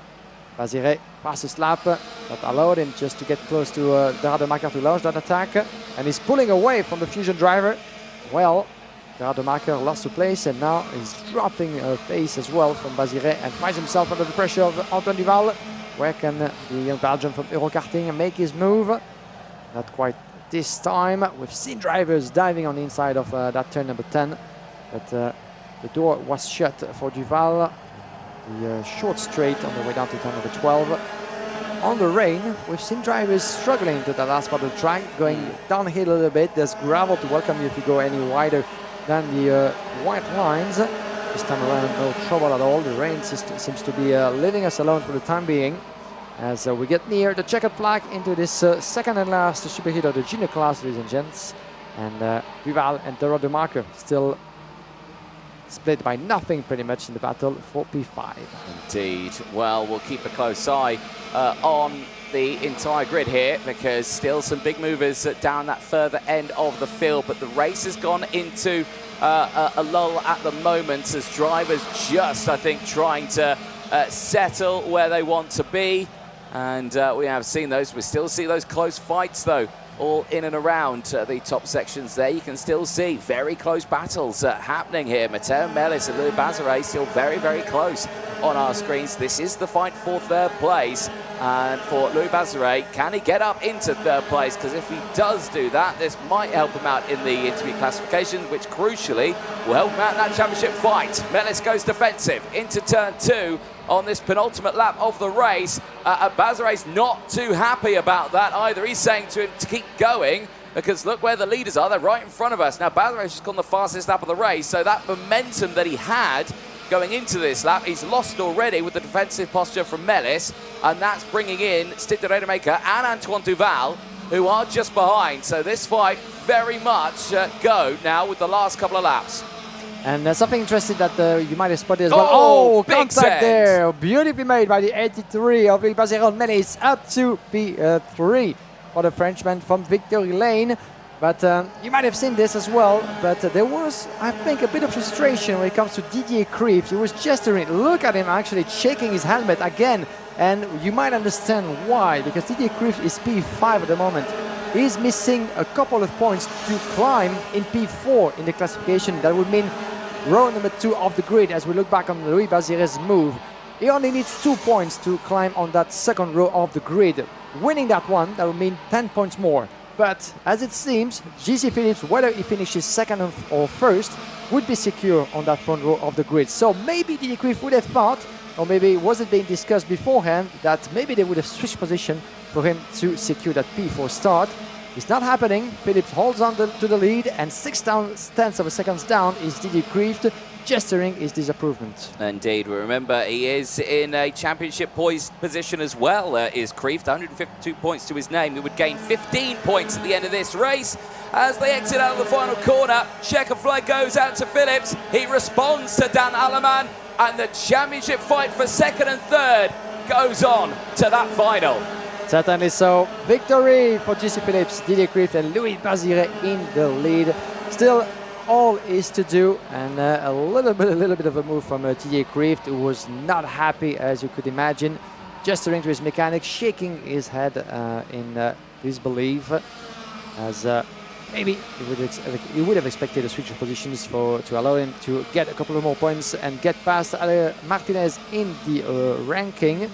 It's not happening, with JC Phillips suddenly asserting himself as the top favorite alongside Dan Halleman when it comes to the final. Here's the classification. Halleman very much in the lead. JC Phillips, as we said, needed to win to secure that front row start. He was away from RTO1 by 30 points, so P2 would have made it, but 6 points is the gap between Alleman and JC Phillips in the end. Alleman picking up the 25 points for the championship.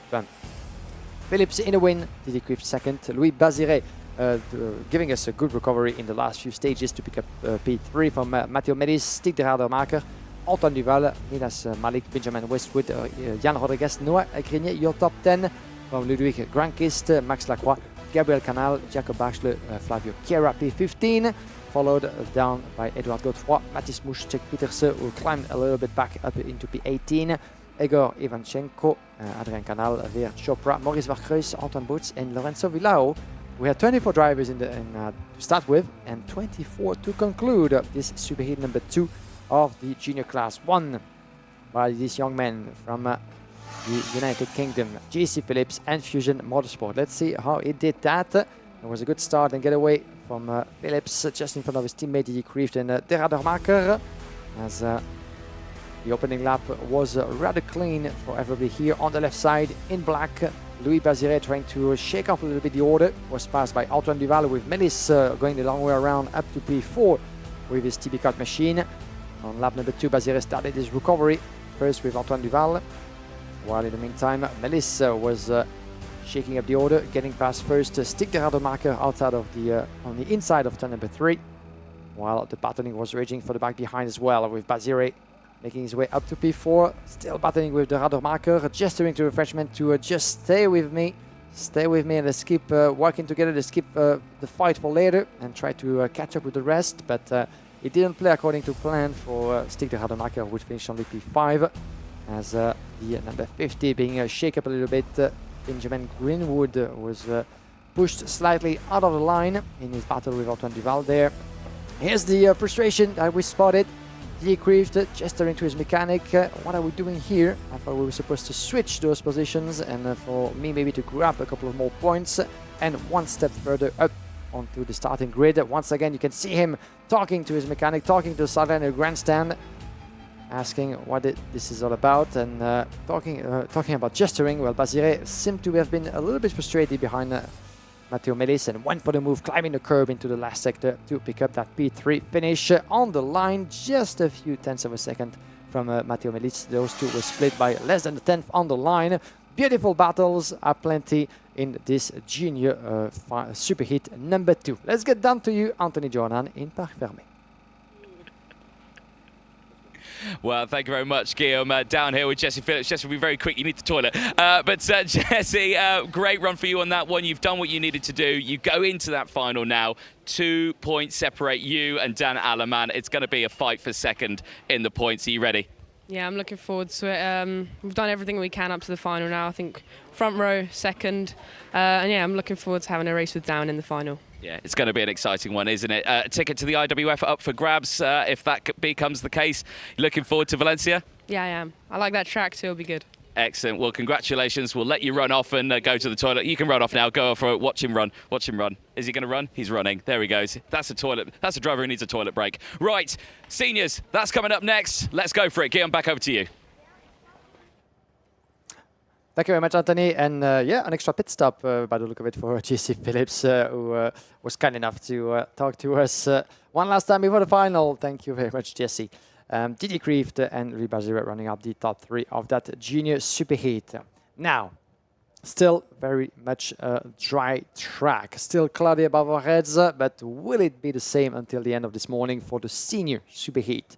X30 Senior, the prime category in the IAME scheme of things on the international level, filled with some of the great talents of the past few years at this level, including a new face, at least for this season. You know his name, you know his helmet, you know his speed. Elie Goldstein, one of the kings of Belgium and Mariembourg, a 5-time Belgium champion in the IAME X30 classes over the years, and back to where he belongs after a little bit more than a season, doing other things as well, and stepping up to KZ Racing as well. And he said to himself, well, why not give it a go? And coming for the final of the IAME Euro Series, displaying the TB Kart colors on track as well. And it's fair to say that Elie Goldstein lost none of his skills at the forefront of the peloton. and none of his rage to win at whatever cost. He said he was here for the fun, but certainly not just to make up the numbers. And God, he delivered so far with the pole position in this first superheat after an impressive string of qualifying heats. Second place and 4 victories out of 5 attempts for Eli Goldstein, who will be your man on top of the grid. Not fighting for the championship, obviously, but he concluded the qualifying heats a couple of points in front of Ruben Moya, who will be starting on pole position for the superheat coming up next. Now, the green flag is waving, the whistle has been blown, and as you guys are watching along from the grandstand, one of the oldest certainly in the world of karting, still very much with us since the 1980s, and don't hesitate to go sit on it. It's not raining just yet. Goldstein and Aaron Garcia, the top row of the grid. Freddie Lloyd and Victor Louis on row number 2. Luca Lestra and Clément Tron, row number 3. Kevin Lantinga and Mathis Mersco, row number 4. Row number 5, Yanis Bouillet and Charlie Glum. Row number 6, François Delati and Marcus Glum. Row number 7, Kevin Baker and Alexis Constant. Then we have on row number 8, Marlon Bayer and Angelo Meri. Oscar Guccio and Luis Mas on row number 9. In the second part of that starting order, Fares Jalil and Aaron Wida on row number 10. Row number 11, Ivries and Luca Moulard. And then we have on row number 12, Florent Dirda and Morgan Moore from Ireland. Row number 13, Philippe Svetsen and Elias Lehmann. Row number 14, further back, Esteban Walgrave and Michael Korecki. Then we have Peter Korecki and Moga Knudsen on row number 15. Row number 16, the back end, Maxime Prudent, Tom Schultz, Dylan Patel, and Paco Miguel Sarmiento follow on row number 17. And then she was supposed to line up on row number 18, but Luna Claire from the Pantano Racing Team decided that she had enough after a string of results, certainly not up to her standards and expectations. So she decided not to compete in the last qualifying heats and to sit that one out for the finals. We also have Morgan Moore that is not on the grid and being confirmed. So a total of 33 drivers making their way onto the karting defined for the first of the 2 superheat. We had about 76 entrants in the senior class, but only a fraction of that, 36 total, will make it to the final later this afternoon. So the tickets will be hard to catch, and unlike what we had in the mini and the junior, the battle is still wide open when it comes to the title in 2025, Anthony. Yes. Now, there's rain radar. Oh, dear me, that's a band of rain that's heading towards us. Fabulous.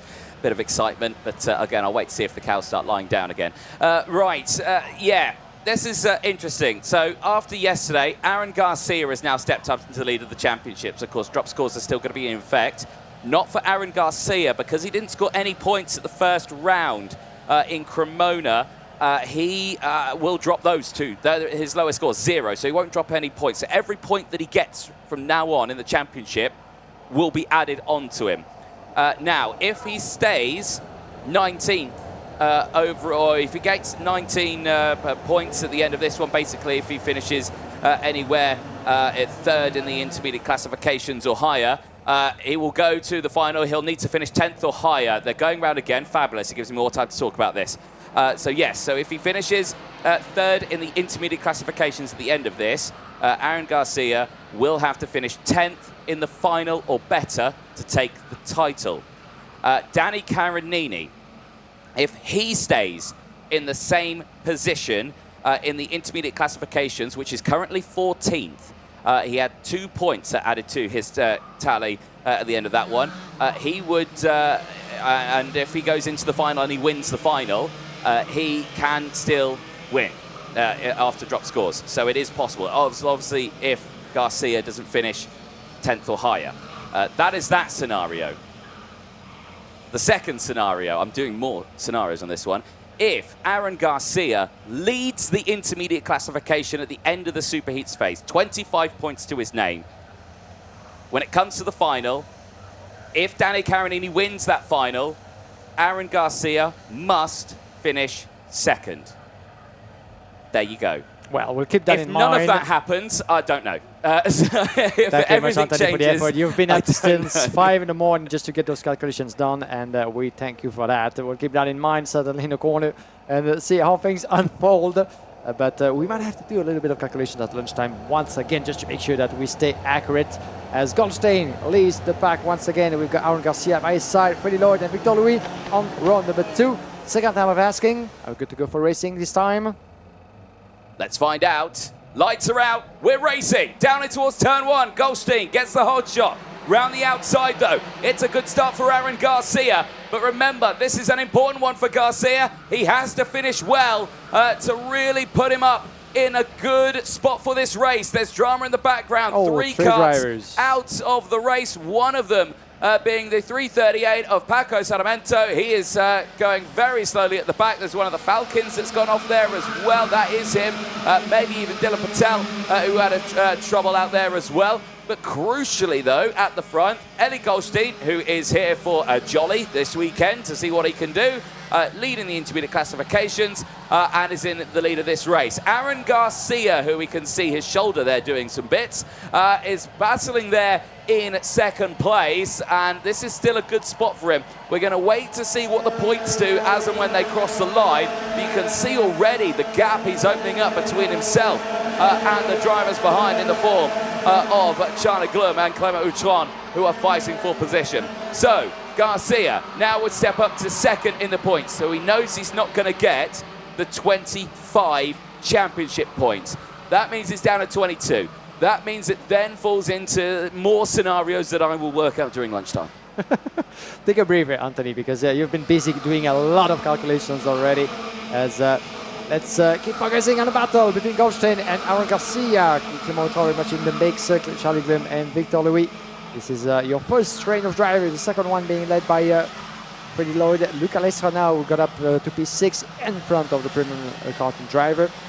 Lantinga down in P8 from Mathis Mercier and Charlie Glum. Let's have a look back. This is the onboard that we are in, and the pressure is mounting on the shoulders of Aaron Garcia. And look out for Clement, the junior racing driver. Can he make his bit on the inside? Not quite yet. Aaron Garcia in the meantime busy to try to switch positions. Wide there. That was a bit wide onto the curb. That's an old curb, and after that there's the grass, and after that there's the wall. So you just don't want to go just too much above the limit of racing. Clement is waiting patiently in the wings as well. Time for Aaron Garcia to maybe try to open that door on Ellie Goldstein. That could lead to more overtaking.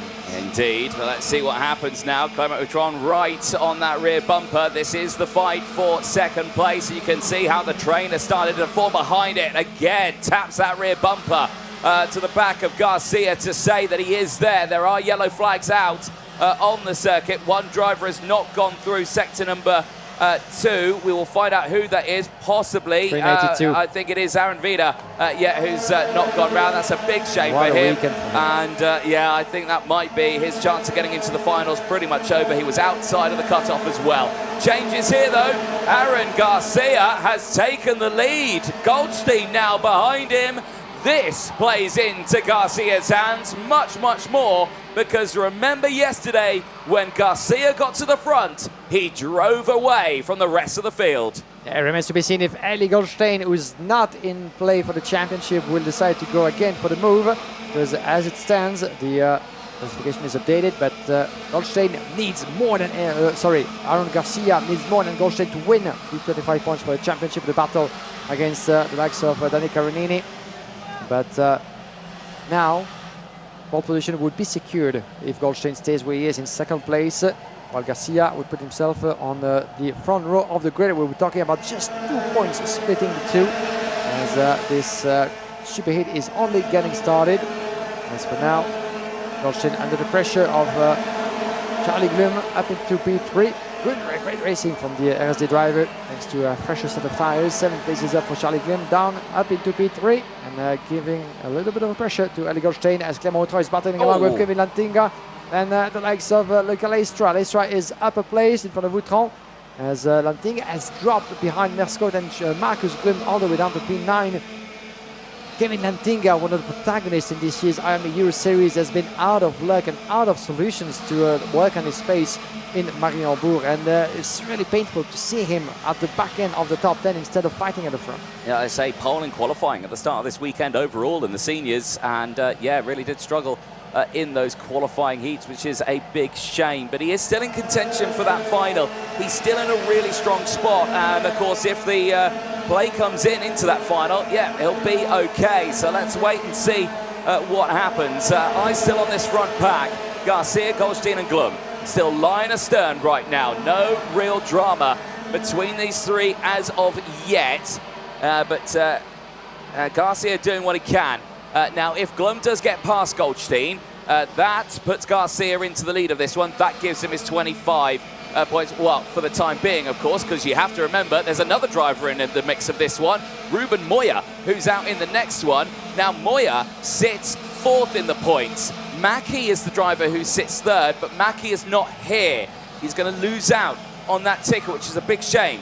Moya, though, if Moya wins his race, gets the 90 intermediate classification points, that would put him ahead of Goldstein or joint with him, and it would fall down to qualifying. And I can't remember who out-qualified who in that one, so I'll have to work out that. Well, actually, no, Eddie Goldstein qualified 7th, and Ruben Moya qualified 6th. So if they're joint on points, Moya gets pole, and Moya gets the points.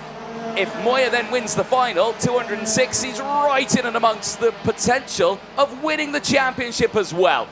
Bullier is under investigation, potentially causing a collision as the battles behind are heating up.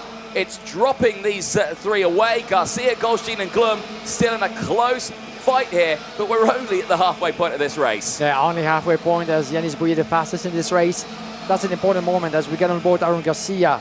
Still, Eddie Goldstein on his tail. Goldstein being put under pressure by Charlie Glum. Glum, if he stays where he is, he would put himself within the top 8 in the ranking of the Superheat as for now. That would mean potentially a top 10 start when it comes to the final, but we have one more race after that. But for Eddie Goldstein, that's important that he stays where he is. Otherwise, well, he might actually lead the classification lead and also the pole position when it comes to the final, because they are only split by 2 points with Aaron Garcia just behind. So if Goldstein loses another place to Charlie Glum, he's going to lose 3 points and then get behind Lopez. Still on the front row of the grid though, but on the outside and not just on the way to the first hairpin. Yeah, indeed. And remember, Moya and Goldstein yesterday were identical in their races. It only came down to their last race and the race together where Moya finished 2nd.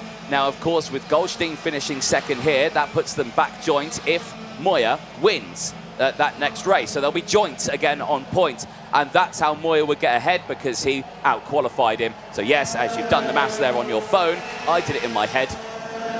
You know, smart.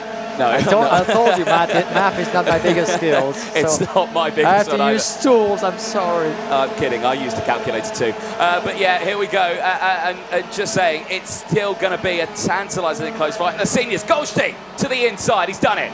He got that move done, that's important. Ellie Goldstein to the lead. Garcia now down to 3rd. Glum's gone through as well. Nicely timed. But this is now where it starts to get important. Now with him back there, the 25 points goes back to Goldstein. Garcia drops back now, and now he's got to think, where's he going to finish in these points? Because it's all going to be important, especially with Danny Carinini in the next race as well.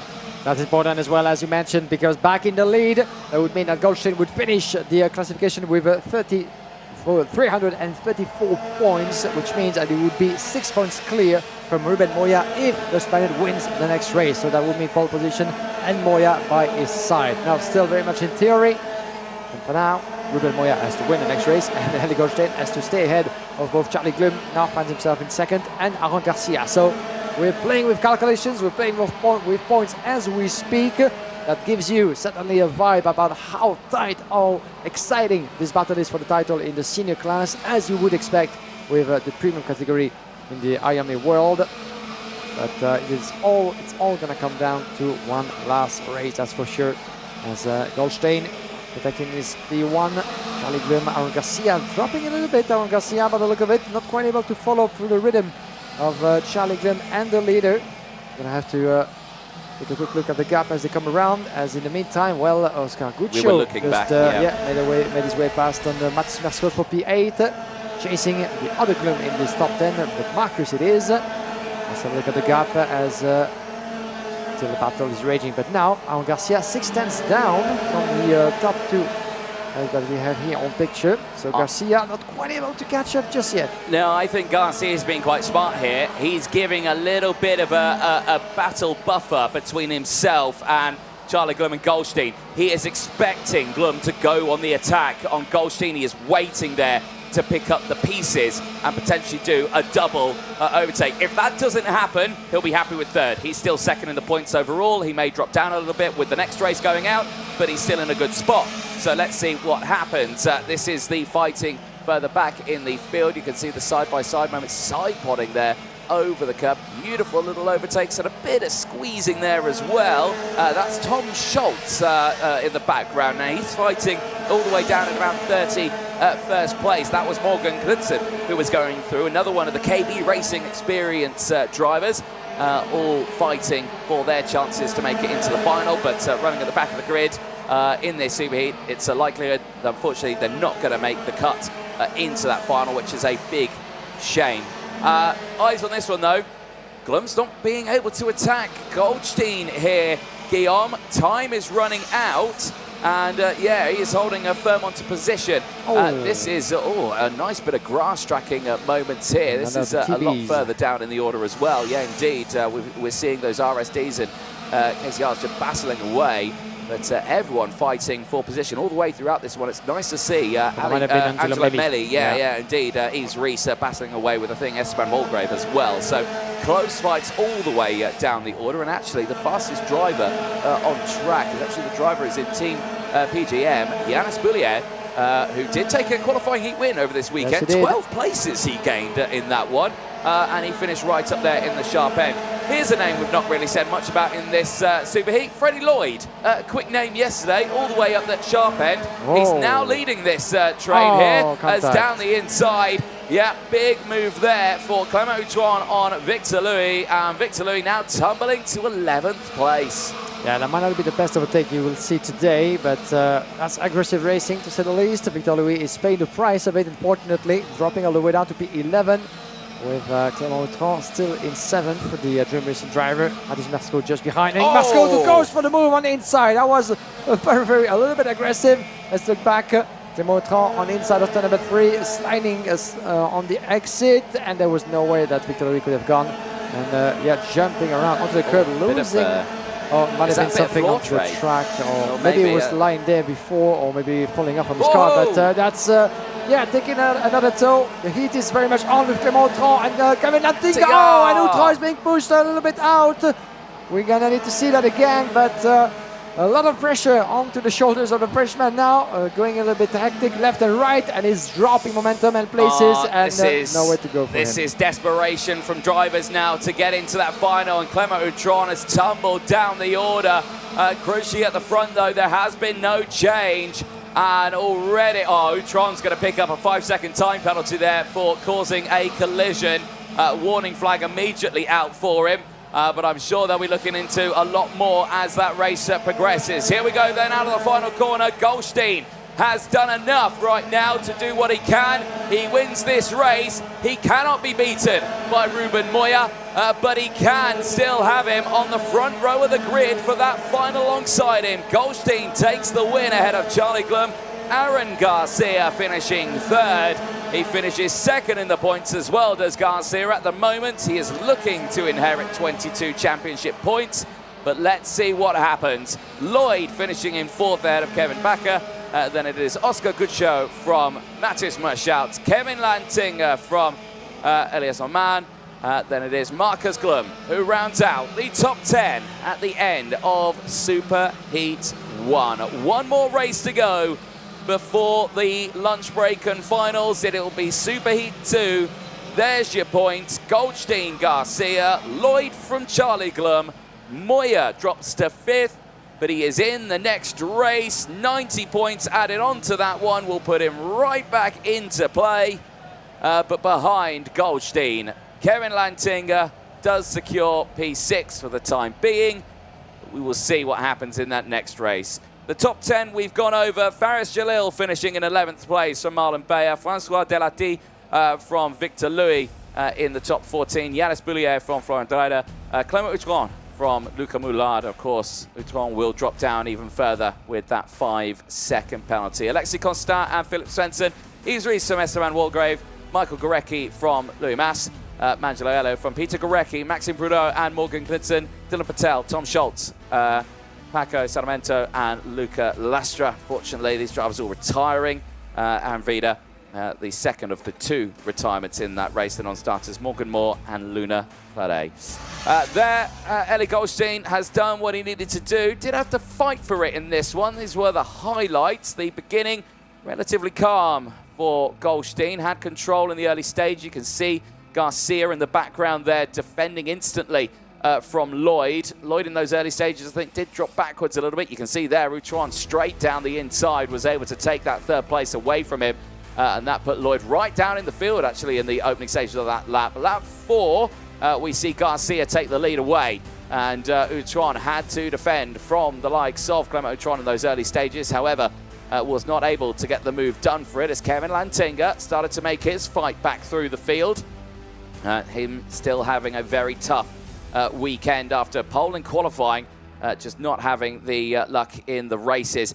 There, Luca Lestra just getting squeezed out wide, unfortunately, at the end of that one, dropping right to the back of the field and retiring from the Superheat as Goldstein continued his fight. Charlie Glum getting up into second place in the early stages, had to fight, though, for those places, and certainly did kick off with the lunges coming in thick and fast throughout the entirety of that race, right at the end as well. Big drama as well. Let's head down to Parc Fermé, though, with Guillaume Alvarez. Thank you very much, Anthony. Let's talk to a new phase we had the chance to discuss yet this weekend. Charlie Glum, strong result for you just before the final, a P2 finish. Great battle that you guys gave us on track, but the confidence is up before the last one. Yeah, the confidence this year. I take a good start. I do the outside and overtake like 5 or 6 people, and after I just behind Eli Goldstein, and I come with here for P2. Yeah, it was a strong result in the end. Great battle, and hopefully you can show a little bit of the same coming to the final. Best of luck to you, Charlie Glum. We won't have much time, unfortunately. The others are heading onto the track, but we'll see you in the next race. Charlie Glum battling along with Aaron Garcia and Eli Goldstein. Over to you, Anthony. We have one more race to go for the seniors. Thank you very much, Guillaume. Yes, we do indeed. One more race to go, and it will be Senior X30 Super Heat 2, which will have 2 of our championship contenders on the grid, informing Ruben Moya and Danny Caronini, both out in this one. Other drivers as well who'll be getting involved in the fight at the sharp end, I am sure. Zach Green putting his name up in that top end. Roxanne Lantinga as well. Matthias van der Kerkhoff also. Now, Matthias van der Kerkhoff is 6th in the championship. He did come into this weekend, though, under 100 points to his name. He now has 102. He is not close enough to put in a championship advantage on anyone else, so he will just be happy to run in the race and potentially go for a final win maybe later on today. Now, tyres is going to be the talking point in this one because quite a few of our front runners have deployed them, including Van der Kerkhoff, Lantinga, Wouters and Green.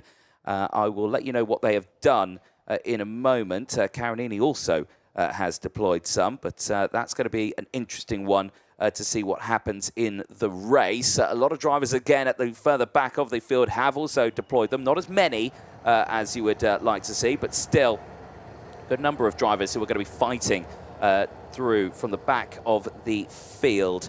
And I see there lots of drivers all pushing their way through. But let's take you through that starting lineup. Ruben Moya and Matthias van der Kerkhoff on row number 1. Zach Green and Roxanne Lantinga go from row 2. They'll have Andy Rattel and Miko Wouters looking at the top 6 on row number 3. Danny Caronini really needs to do something great in this race. His title fight is up for grabs. Alex Pineda starting alongside him. Martla Piccolo and Sem van der Heijden go from row 5. They'll have Bertram Sash and Otto Pukkanen on row 6.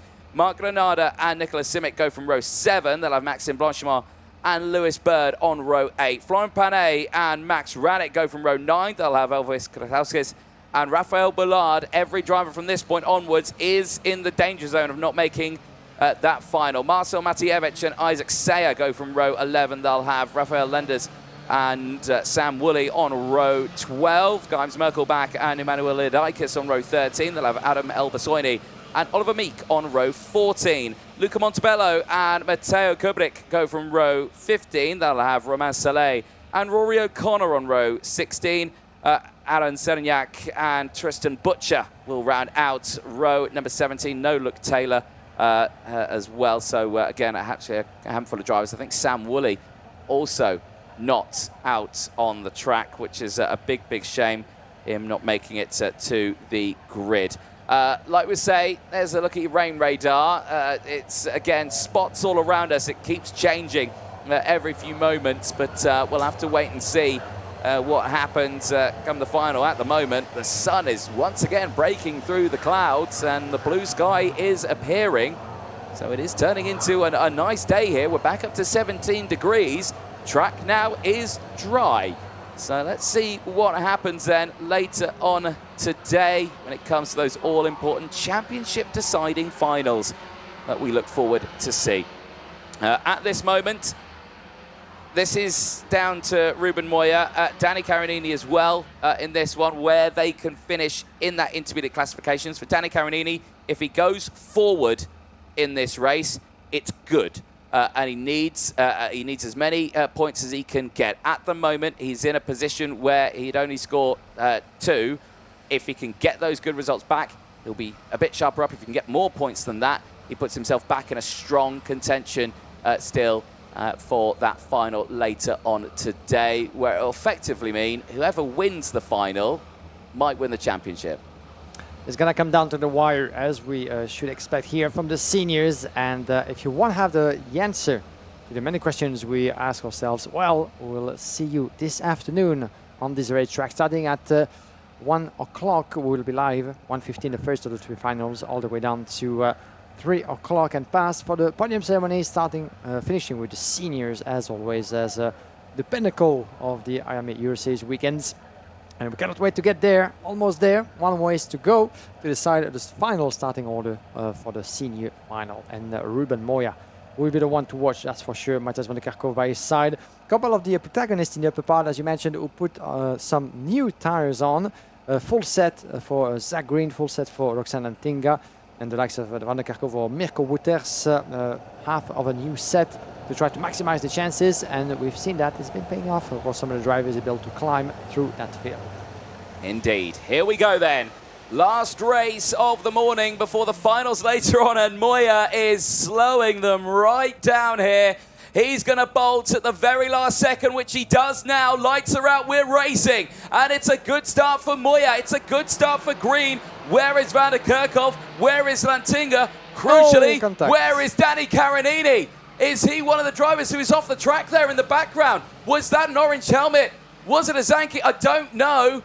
No, he's not. Carinini's still in that fight. It wasn't Danny Carinini. It was an orange helmet, but it wasn't him. That is very thankful for him. I think it might have been Sam van der Heijden. It was. The Hound Racing driver is out of this race. That's disaster for him. Carinini is still in it, and there is Carinini. He is still in the fight, and actually he's gained a couple of positions, I think, in this one. Yeah, there he is. He's up into P5 now in this. He's gained 2 places. Carinini's on his way to do good things, hopefully, in this. And the Italian has always been about the experience to deliver when the time comes. And look at him gesturing and saying to Matthias van der Kerkhoff, all right, keep pushing, stop messing around. We have a race to win. And he's not quite there yet when it comes to the move into turn number 1. Very closing in on the Belgian driver. Second time the charm, but van der Kerkhoff is shutting that door in turn number 2.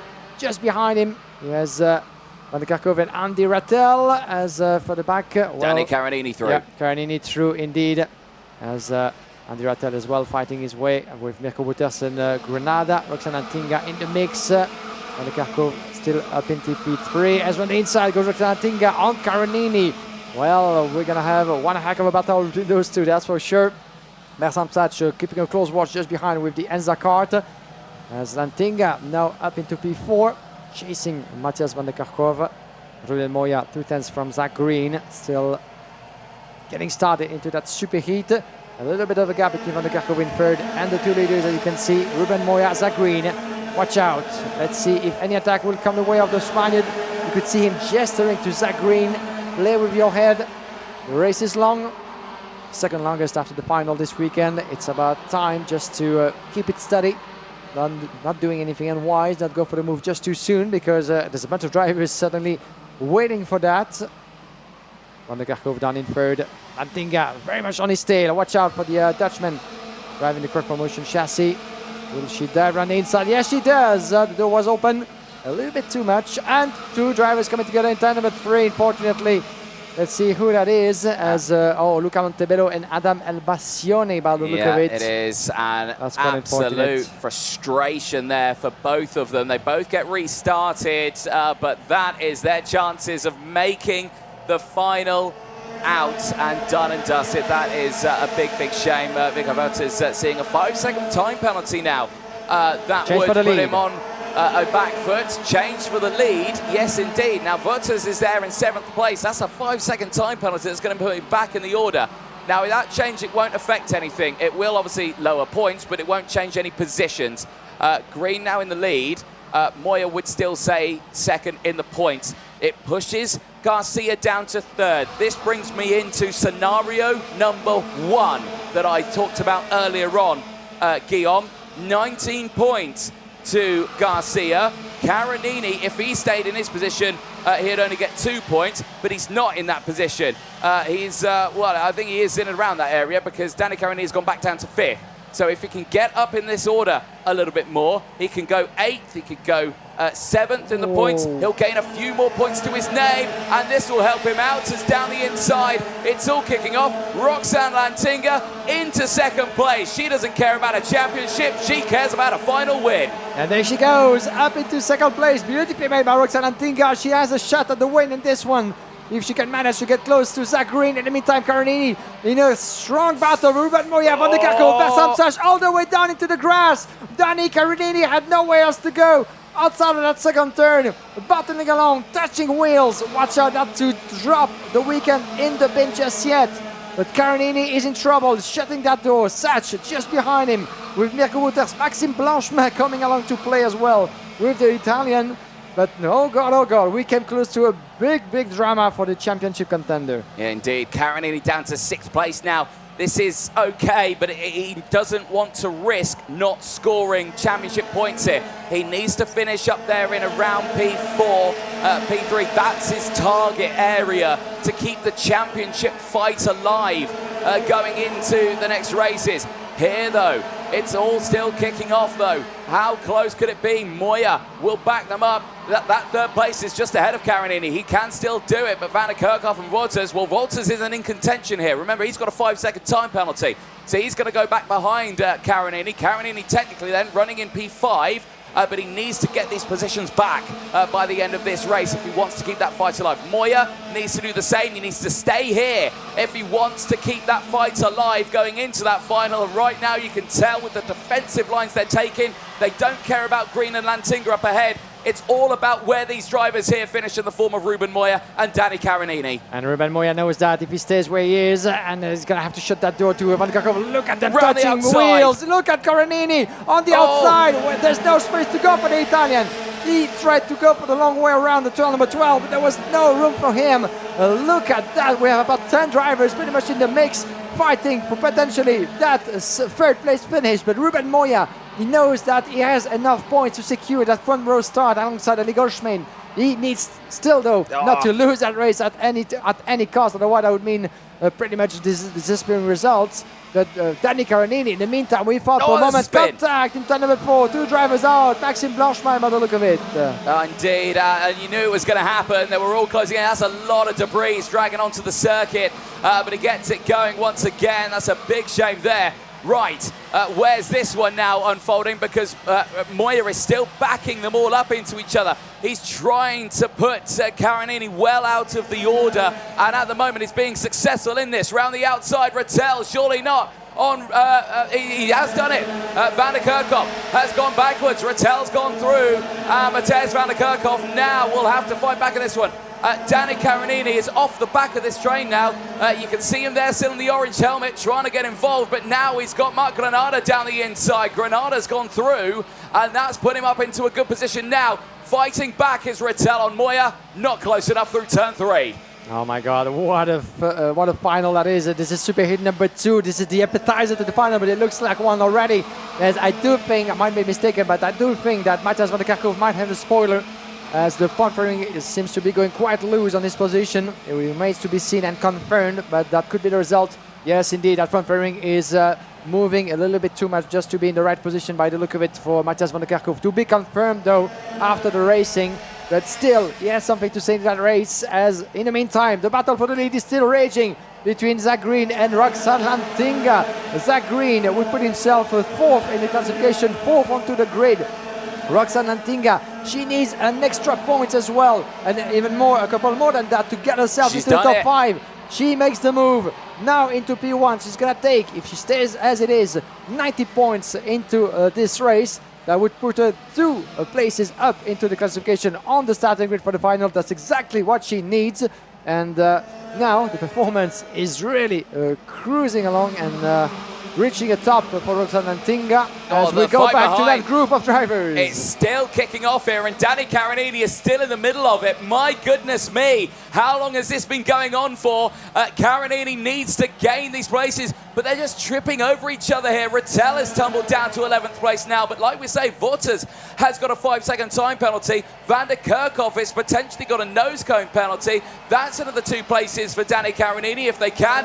Look at this, 3 wide out of the final corner. Lewis Bird in the middle of the track there, trying to hold on. Carinini as well, fighting for positions. Green's fighting back at the front here of Roxanne Lantinga. They're going wheel to wheel. Back to the action for 3rd place. Ruben Moya still at the front of this one. How on earth? He has got the entire field from 3rd all the way down to 27th on his tail on lap number 10 of this 14 laps, and it's gone wrong again. Off the track goes one of the Mole Racings. That's one of the, is that the, one of the PBs? It is indeed. One of the PBs is off the track. Mark Lepiccolo going no further. I think the Mole Racing may have been Mark Granada as well. They were next to each other on track. It is confirmed. They tumble out of contention. That puts Carinini back into 7th now. He's still got Wouters and Van der Kerkhoff was behind him now. So he's still looking at potentially a 6th place now. But Carinini needs to keep attacking here if he wants to keep this fight alive. Bertram Sash is his next target, who is just ahead of him. And it looks to me like, no, he's not going for the move this time around. This is all the way to the end of this weekend here, Guillaume. Points are constantly changing with every single overtake we see in this race. Yeah, that's really cool. Racing spectacle at its best here in Mariembourg. We're going to have to keep a little bit of a voice within ourselves for the last 3 races, the finals this afternoon. But what a super hit that is, with Ruben Moya really holding everybody together. As through goes Matej Van der Kerkhoff as well. Danny Carinini in the mix. Mirko Wouters, Lewis Burst is all kicking left and right into those last few stages of the race. As in the meantime, Zach Green has been pulling away from Roxanne Lantinga up almost more than 1 second now. Advantage for the British driver on the Dutch driver just behind. More than 1 second. She would have needed Roxanne Lantinga to get back ahead into the lead and take that win to secure a top 4 start for the final. But still, she's gonna have to make it with P6, which is still fantastic considering the progress she's been making for the past few weeks. But now, Green seems to be in comfort. It's securing what will be the P1. So, Danny Carinini there in 7th. Oh, I keep going back to Danny Carinini because he's still in contention for the title here. He's there in 7th, but Van der Kerkhoff and Wouters ahead. Both, well, one's definitely got a penalty. One potentially has got a nose cone. And we'll have to wait and see what happens at the end of that one. But that would be another 2 places as round goes. Is that Van der Kerkhoff? That's Van der Kerkhoff, yeah. It is. Van der Kerkhoff going backwards. Through goes Danny Carinini. Now he's up to 6th place. Wouters is just ahead of him. My goodness, this is still kicking off. But crucially, how on earth has Moya stayed at the front of it? It's been an incredible fight. There is Carinini. He's back into P5. He's back in the point scoring potentials. He's keeping his championship fight alive. Wow, wow, wow. We are getting near to the checkered flag, ladies and gentlemen. Stay with us. Danny Carinini, the 201, last year's winner of the IAME Euro Series. He came to Belgium as a championship leader. Had to go through a difficult run of qualifying heats. Still picked up some strong results, finishing his day yesterday. I remember only the top 2 drivers in this class will get the golden tickets for the IWF in Valencia later on this year to finish the season on a high. And Carinini is certainly eyeing this ticket very much so as the title. But for that, he's going to have to fight until the very end. And he still has something to say this weekend. He's not backing off at any cost. The final lap is upon us. Zach Green, full 4 seconds advantage on Roxanne Antinga, who dropped in pace, knowing that P2 was the second best result she could have hoped for this time around. She tried, she went for the move for P1, she led. Now she's going to have to admit defeat. Just this time around, they have one more race to go for battle after this. It certainly will be, and prediction number 1 is coming into play that I called out earlier on. It's all fallen into place of what we were expecting to see in that championship fight, meaning it is all down to that final. But eyes on this, Zach Green in control here. He will start on the outside of row number 2. In that final, Zach Green checks over the shoulder, wins the Superheats by well over 5 seconds. Roxanne Lantinga really dropping off the back there. It goes to 6.7. No need to push the cart too hard because there's the 3rd place battle. Carinini gets to 4th. What does that do? It puts him 8th. That was a vital position that Danny Carinini just took over the start-finish line there. And that keeps the championship well alive because now he finishes 8th overall. He gets 9 championship points, which is considerably more than I thought he was going to get at this stage. But the others have still got the same points that we were expecting. Garcia and Moya have got their points that we had calculated. Oh, the fight is on, Guillaume, in that final. Yeah, the fight is very much on, ladies and gentlemen, as we're going to have 3 more races, the finals, to conclude this weekend of racing on a high. Now, we're going to wait for the results to be confirmed, but as you can see, with the Superheat ranking, Eli Goldstein finishing on a high, picking up the championship point, but also starting on pole for the final, just in front of Ruben Moya, Aaron Garcia, and Zach Green. Zach Green, who started his weekend on top as one of the fastest in qualifying, picking up some strong results along the way and a win in the Superheat from Roxanne Lantinga.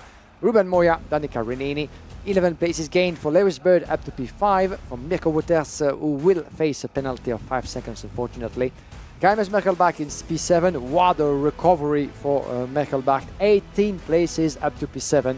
Andy Rattel down to 8 from Bertrand Psach, Max Radek, Otto Paikkonen, Maxime Blanchemin, Matthias van der Kerkhoff all the way down to P13 after the trouble in the last few laps and the epic battles that we've seen. Then Rafael Bourlard in P14, followed by Florent Panes, Alex Pinheira, Romain Salis, Max Granada, Emmanuel Yurakis, and P20, Nicolas Simic, and the rest of the classification. Quickly, let's take a look on the highlights of that race, as it was a good start and get away from Ruben Moya. But it was before Zach Green would take the lead further up as 2 drivers got together in turn number 1, unfortunately, with a couple of drivers that we lost through the process. The first one being Sam van der Reyden, unfortunately, on the outside of that first turn. And then mayhem started to appear on track with battles aplenty left and right. Danny Carinini being chased by Bertrand Psach, being overtaken as well by Roxanne Lantinga, who would put the effort into the early stages. 2 drivers coming together in Marco Piccolo and Luca Montebello, who chose to DNF into this race, and the frustration can be read from the RSD driver. In the meantime, on lap number 4 out of 14, the change for what will be the victory for Zach Green, getting ahead of Ruben Moya. And from this point on, well, that was when the heat really got up to another level, with Ruben Moya trying to hold his position and holding on everybody there, regrouping all the drivers in just one, with Lantinga on inside, Carinini trying his bit as well, taking Matthias van der Kerkhoff and Bertrand Psach on the inside of Moya into turn number 2. A few hairpins of Mariembourg have been providing in terms of heated moment, especially for Danny Carinini at this point, being pushed outside of the racing line just before the podium corner, and then trying his luck as well where there was no room to go through for the Italian, but that's where you had to go. That's the way to attack, trying to save results. But at some point it went a little bit too far for some of them, including the PB driver Marco Piccolo, that went cycle rally crossing a little bit on the grass. As we're going to keep an eye on the last few laps in this replays, but let's hear from the protagonist down in the Parc Fermé for the last time before the lunchtime. Thank you very much, Guillaume, down here in Parc Fermé with not our race winner, but someone who came very close to it, Roxane Lantinga. Congratulations, you've had a fantastic weekend so far, and the smile on your face says it all. Final coming up, and you're right up there in the amongst of a championship fight, but are you looking forward to it? Yes, thank you. Yeah, the race was a bit difficult in the end because I had a flat tire. In the beginning I was really fast, so yeah, I was leading the race for like one lap, and then after that my tire was flat, unfortunately. But yeah, the week is really good at the moment. Hopefully the final is also like this, not outside the top 7, so yeah. Hopefully it's like this in the final. Yeah, we'll have to wait and see, but you're not afraid of these front-running positions, are you? Of course, you had a P2 in the Ladies' Cup in Le Mans last year, and you know how to bat at the front here. This time, though, IAME Euro Series all going to kick off, and yeah, just looking forward to it. But what are you going to do between now and that final? Yeah. Actually not a lot. Just kick back, relax, feet up, and don't do anything. No, yeah, do a bit of fuel in my tank, but nothing more actually. Yeah. Perfect. Well done. Congratulations. We'll see you out there in that final. Yes, thank you. Excellent stuff for Roxane Lantinga. We have got a bit of time, of course, lunch break coming very soon, but just quickly, lots of karts there that picked up quite a bit of damage there. So close in that race with Ruben Moy holding on to it, but the championship fight goes on to that final. We will take a break now for that lunch break. Don't go anywhere. Those 3 finals will be coming up next. Thank you very much, Anthony. Thank you very much to Roxane Lantinga. Yes, indeed, the finals are upon us. We're going to take a short lunch break as it is 12:26 local time. We'll be back at 1 o'clock, ladies and gentlemen, live as always on Motorsport TV and the YouTube channel of the IAME Euro Series. The start of the first race in 48 minutes at 15 past 1. But 15 minutes before that start, we'll be back here to present to you the Warriors getting themselves ready for the mini final, then the juniors, then the seniors. That's what's left on the schedule. Then we'll have the podium ceremonies following once the results will be completed and official. So stick with us. We'll be back in a little bit more than half an hour for the last 3 races, not only of this weekend, but of the 2025 IAME Euro Racing season.